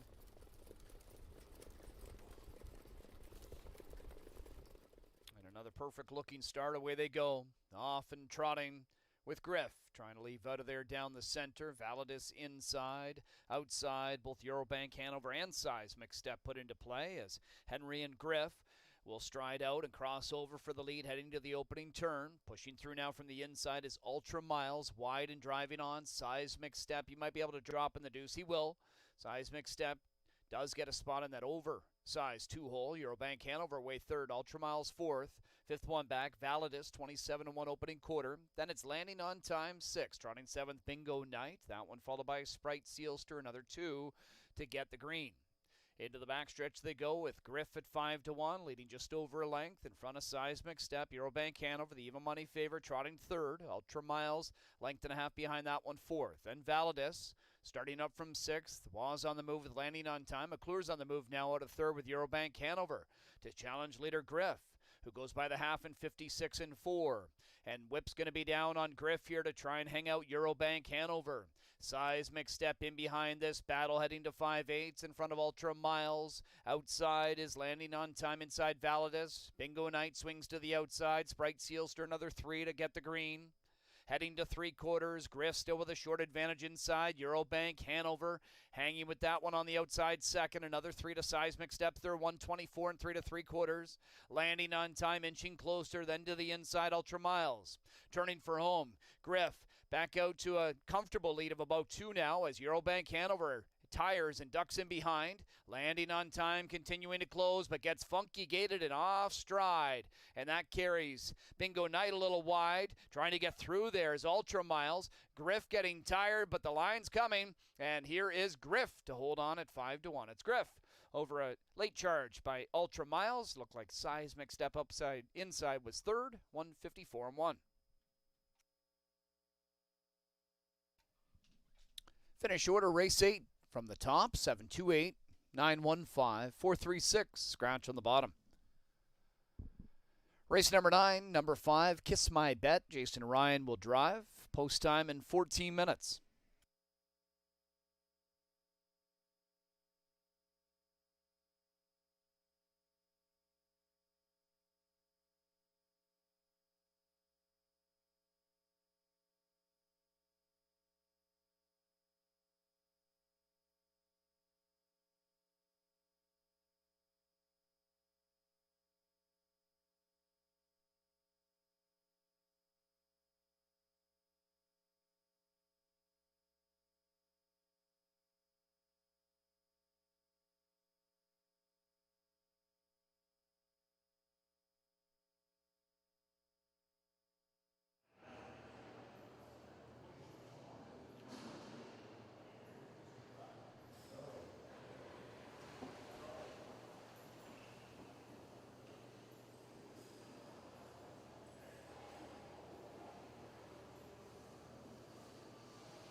Here's the field for race number 9. Number 1's a Class Yankee. Mike Whalen in the bike. Walt Whalen trains for Christopher Nickel. Travis Cullen drives 2, Captain Hurley. Jody Cullen trains for Robert Jones. The 3 Legion Sealster gets Louis Waugh on the bike. Vic Putty trains for Gordon McDonald and Christopher Boland. Number 4, Chicken and Dice. James McDonald drives. Tyler Schlattman trains for Kevin Skilton. Jason Ryan picks up the drive behind 5. Kiss My Bet. Jake Roberts trains for Triple S Equine and Brittany Roberts. 6, Jack Panic. Travis Henry aboard. Carmen Asiello trains for Dan Serafian. Number 7, Beach Tour. Tyler Borth drives for trainer Mike Horner. Mark Horner, RAW Equine Incorporated own. Premier First Star number 8, Jonathan Drury. Drives for trainer Jody Cullen. Robert Jones owns. And 9 on the outside, Ty Tour. Trained and driven by Mike Horner, owned by RAW Equine Incorporated and Mark Horner. That's your field for the 9th. That's coming up next in 5 minutes.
We're on track here as we get set for race number 9. It's going to kick off the late double. And this is a look at the one-horse A-Class Yankee. This is one, Randy, that you and I have spoken many times of.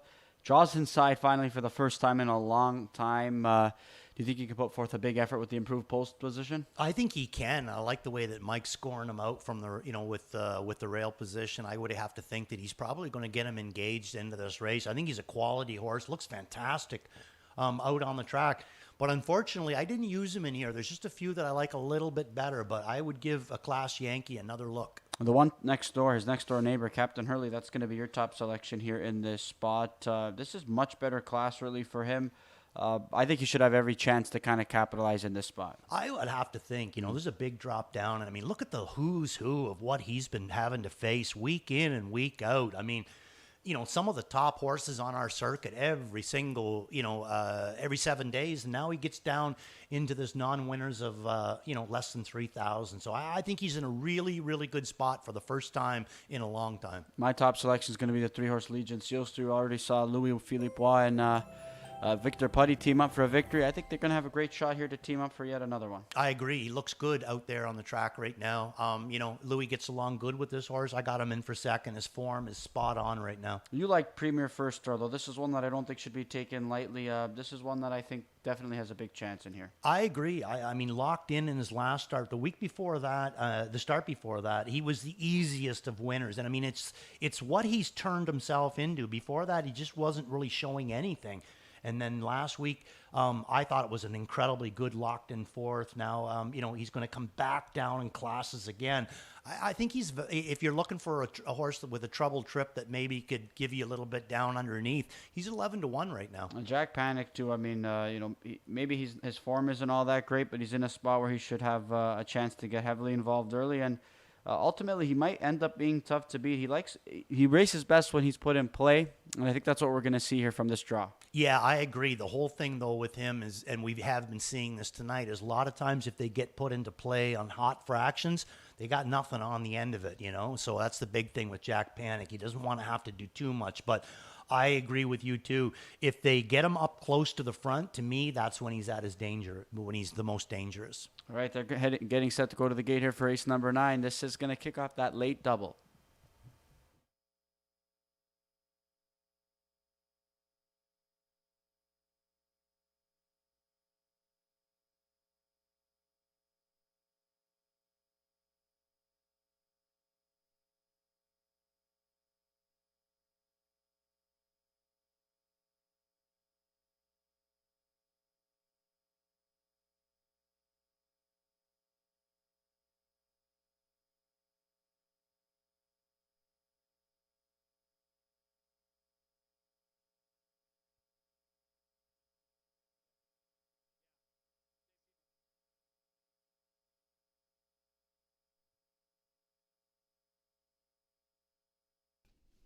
Starter calls the field to the gate now for race 9 as we wind down on our Sunday program. 3 horses covered in that pick 6, 2, 3, and 6. All the best if you're holding a ticket alive to one of them. If it happens to be someone other than that, we'll trigger a carryover into the Monday program. Late double gets underway here as well. Legion Sealster, the 31-time winner, is the current choice at 9-5, slightly favored over Jack Panic and Captain Hurley. It's post time.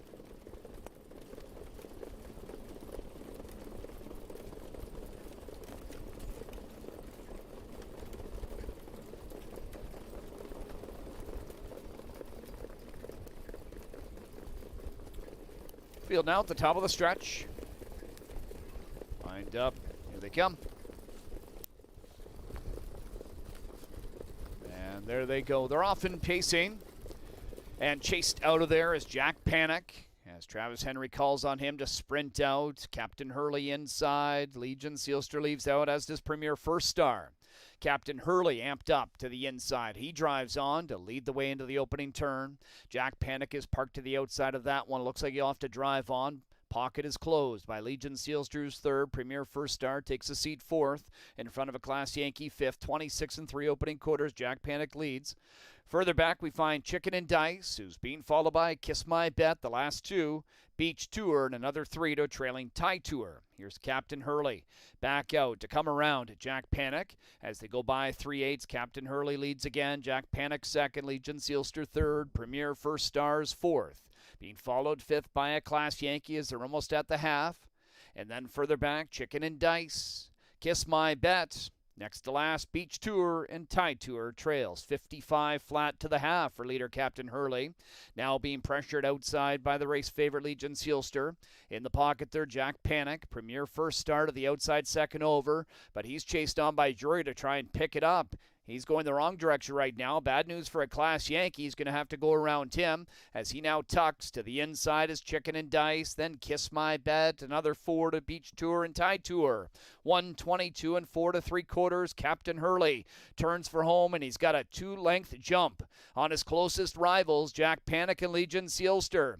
Along the inside, Premier First Star's got some more pace now in the stretch, and in the center of the track, a Class Yankee. Cullen is going to work on Captain Hurley. Drury going to work with Premier First Star, trying to sneak up the inside, and a Class Yankee on the wide side. Here up the inside. That's Drury with Premier First Star to get the 9-1 upset. A Class Yankee second, 151 and 4.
Let's meet the unofficial winner, race 9. It's 8, Premier First Star. 5-year Brown gelding by Stay Hungry from the Western Tear Dam Royal Tear.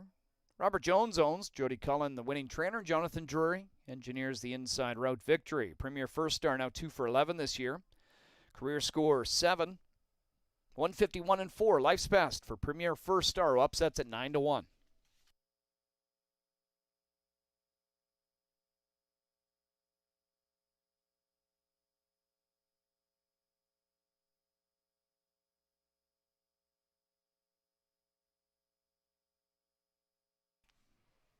Unofficial on the board, 8-1 with a dead heat for third between 2 Captain Hurley and 6 Jack Panic. So we'll have multiple try and super payouts. Dead heat for third between 2 and 6.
Race number 9. Payouts, winner 8, Premier First Star, 20, 30, 890, 410. Second one, a Class Yankee, 620, 260.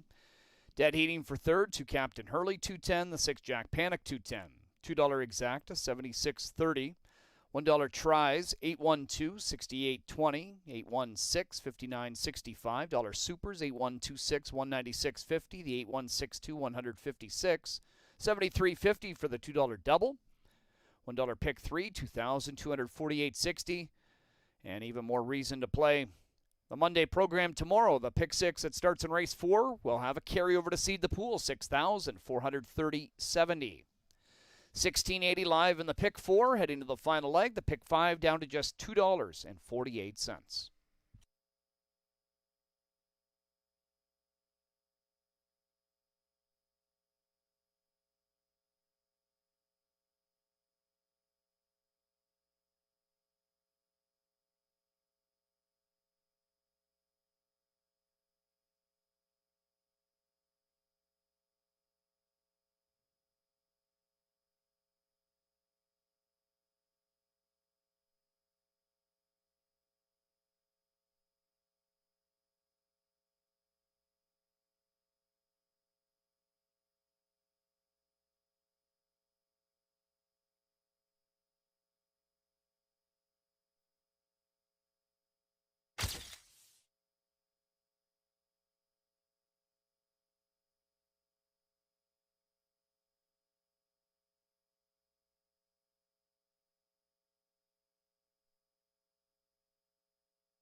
come.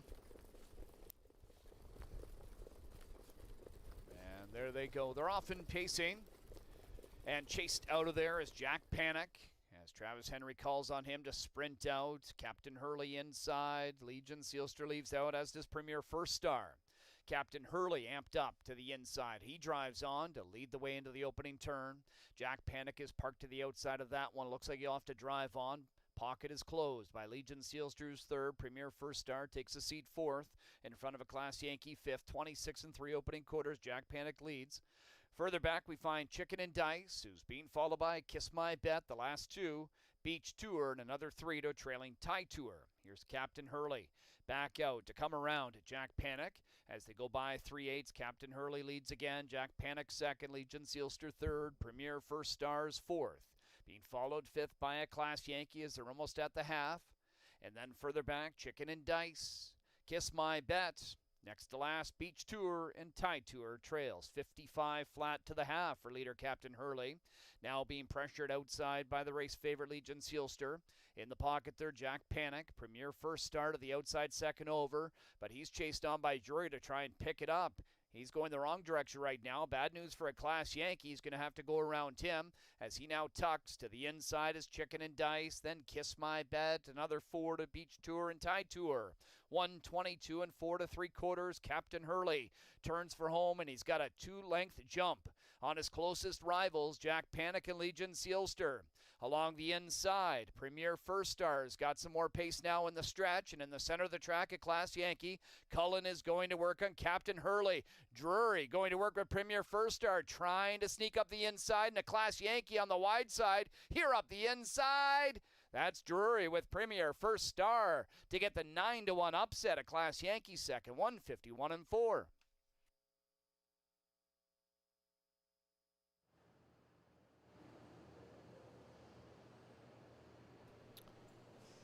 Finish order from race 9. From the top, it reads 2, third in a dead heat, 5, 9, 8, third in a dead heat, 6, 1, 7 on the bottom. 10th race up next. Fresh start in the Jackpot High 5. Couple of driver changes for Ricky Resolve. Tyler Jones aboard, and the 5, Galen Urso, make the driver Todd Ratchford. Post times in 10 minutes.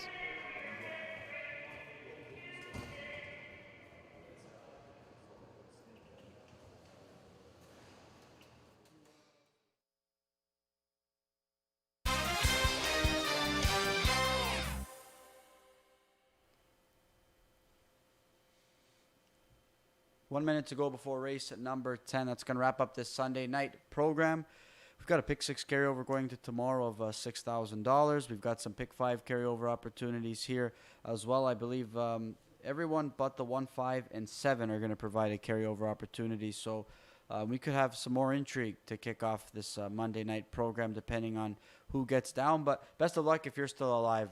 Again, if you came up with some of those priced winners, you deserve to get rewarded in there. Absolutely, for sure. But we thought Premier First Star was live. We did. Yeah, no, it wasn't looking good though till just before the wire.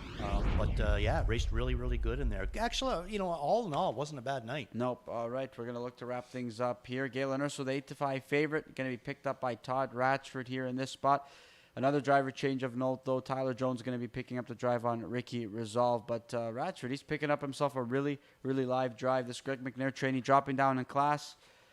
He should be given every chance in here. I think that he's going to be tough in there, but I'm going to play against him. I'm going to go with Herbie's horse, Rail or Not. I think that he could come up with a good one, too. So 1-5 is the way I'm going to go. I think the way the track is playing tonight, the way we've seen some of the races shake out, I think it wouldn't be a bad idea backing a horse that's going to be racing off the pace. And we're going to see that from my friend Jose in this spot. So he's definitely been sharp, but we know who can be sharp is Ricky Resolve. Tyler Jones is going to pick up this Mark Johnson trainee. This is just a tough customer. He is, yeah. He can take a ton of air.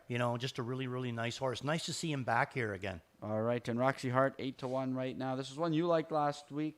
She raced fine. I just probably expected a little bit more. Yeah, and maybe the positioning wasn't the best either. She was kind of out of position, but I agree with you. I thought she raced okay. Mr. Magic, Jonathan Drury is going to be aboard this Carmen Osiello trot. He just does such a good job. He's looking for win number 4 in a row, and JD's looking to make it a sweep of the late double. Yeah, what more can this guy do? He raced May the 29th. He starts a win streak, and by June the 8th, barely over a week. He's got 3 wins under his belt. Yeah, 7-1 right now. Again, it's a tougher company, but right now he's in for that optional 30 claimer. So usually it's that 20 where he kind of excels. He's moved him up a little. Moved him up a little, but he never seems to put forth that same effort in the spot. So 9 to 5, that's going to be the choice on Galen Urso as he looks to capitalize off the drop in class. But we're going to be dark tomorrow. We're going to be back here tomorrow, I should say, and dark for 3 days to follow that. It was weird coming in on a Sunday after the NA Cup. Not something you and I both accustomed to, but nevertheless, we got a chance to see some pretty good racing here tonight, some good action. We got some prices across there too. So we'll be back. You and I will be back tomorrow to recap of the Monday night program, and I know there's some horses that you're intrigued with tomorrow night as well. Absolutely, looking forward to it. All right, best of luck if you're still alive in that pick 5. If you're on track, safe drive home. And the last voice you'll hear tonight here is Chad Rosemus. Good night.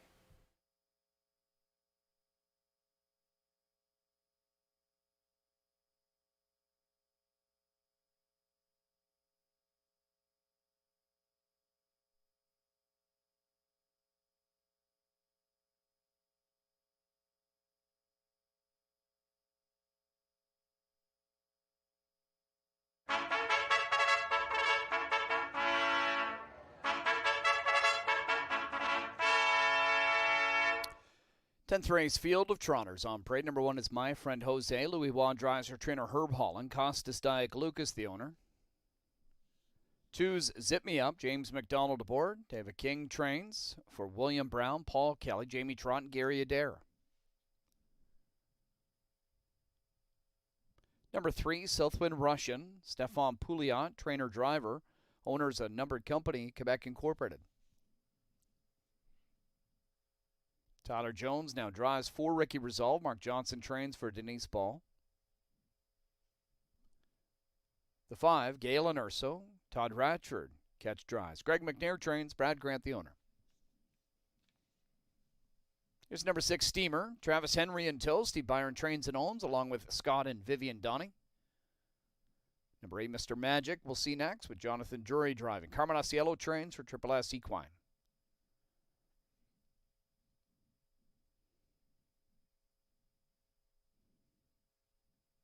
Number 10, Crystal Baller. Daryl Thiessen in the seat. Alan Fair for Elizabeth Fair.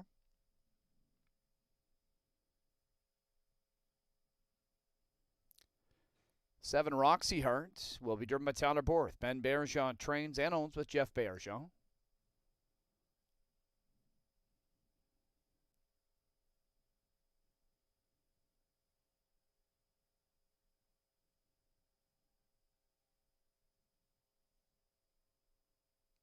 And here is Jamon, the 9. Travis Cullen will be driving once he makes his way to the track. Sean Stacy trains for Hudson Standard Stable Incorporated, Dale Larson and Stephen Downey. And once he gets out there, that'll be all of them on the track for the Sunday night finale. Post time in 5 minutes.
Getting set for the finale.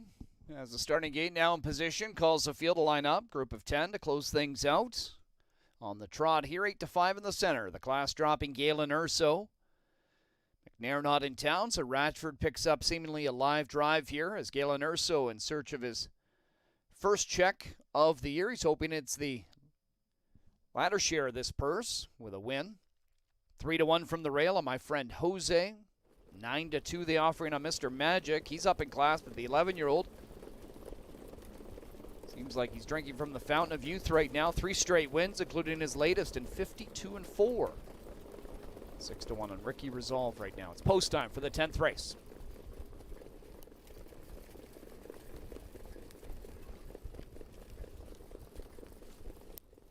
Horses and drivers all lined up for the finale. Here they come. There they go. They're off and trotting off stride Roxy Hart. Roxy Hart has self-destructed early. Down the center, Galen Urso charges out of there with Zip Me Up inside. Steamer and also Mr. Magic now put into play. But Ratchford and Galen Urso will lead the way into the opening turn. Steamer's going to pocket up behind. Mr. Magic up on the outside. He's going to drive on. Zip Me Up trots 4th in front of Southwind Russian 5th. 6th one away. That's my friend Jose being followed by Ricky Resolve. Further back it's Jamon and then Crystal Baller, and still on the gallop in the back Roxy Hart. 27-2 the opening quarter. Mr. Magic continues to work his way to the lead. Takes over now. Galen Urso, the 4-5 favorite, released him. Could be give and go though, and it is, as Ratchford's back out with Galen Urso to come around Mr. Magic.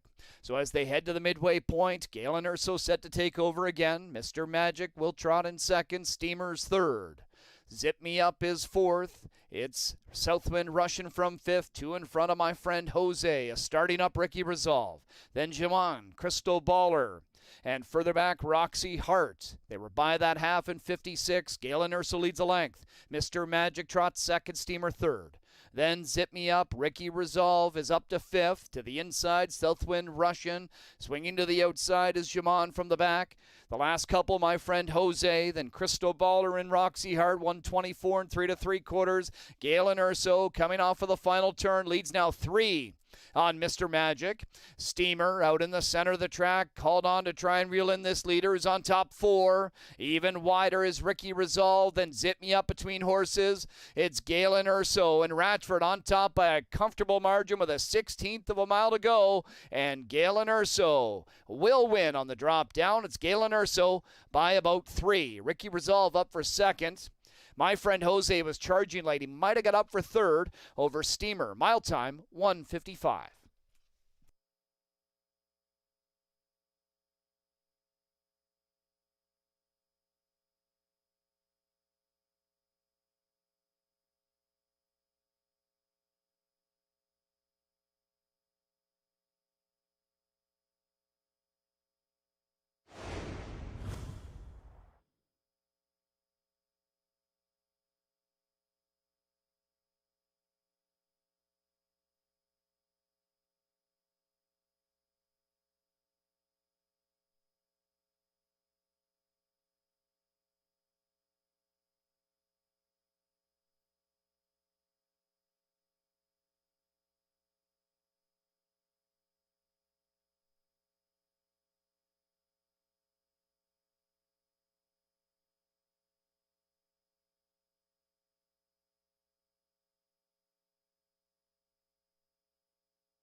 Unofficial 5-4, 1-6 and 8.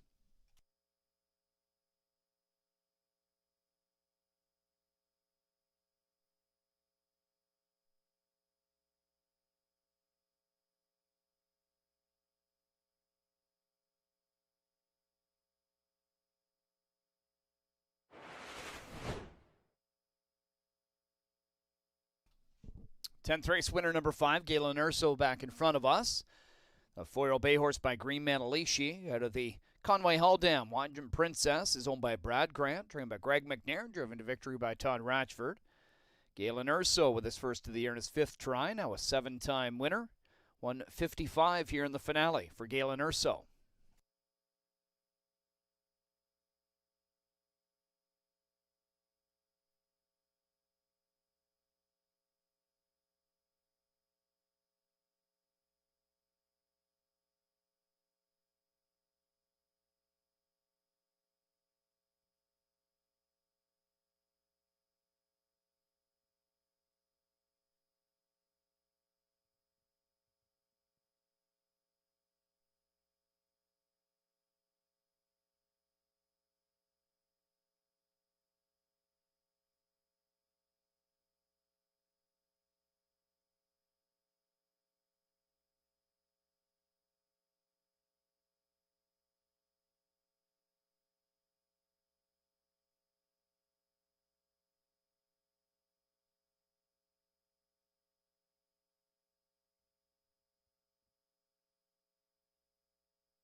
Race 10 official. Here are the payouts. Number 5, Galen Urso, 370, 290, 220. Second, number 4, Ricky Resolve, 910 and 480. Third, 1, my friend Jose, 240.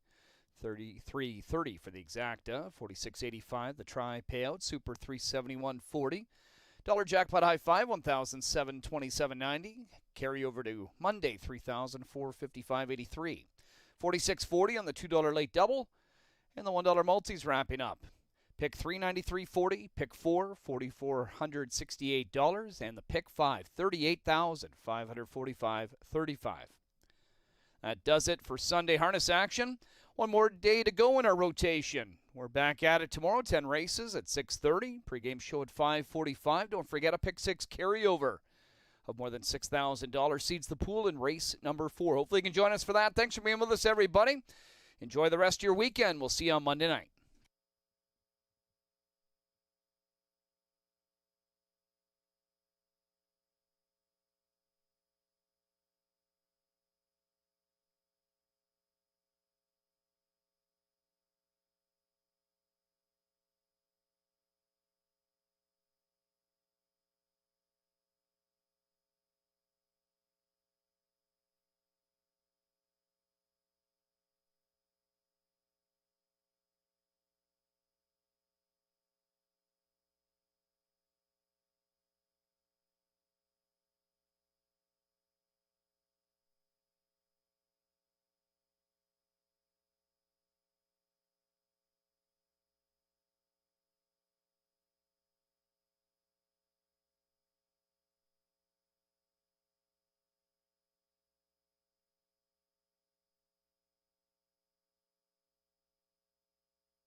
Horses and drivers all lined up for the finale. Here they come.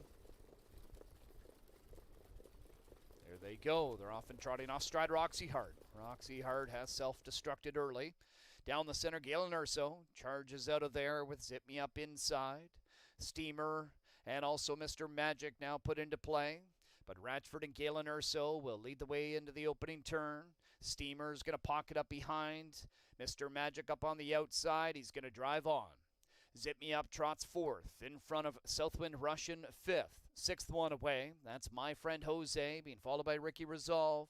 Further back it's Jamon and then Crystal Baller, and still on the gallop in the back Roxy Hart. 27 into the opening quarter. Mr. Magic continues to work his way to the lead. Takes over now.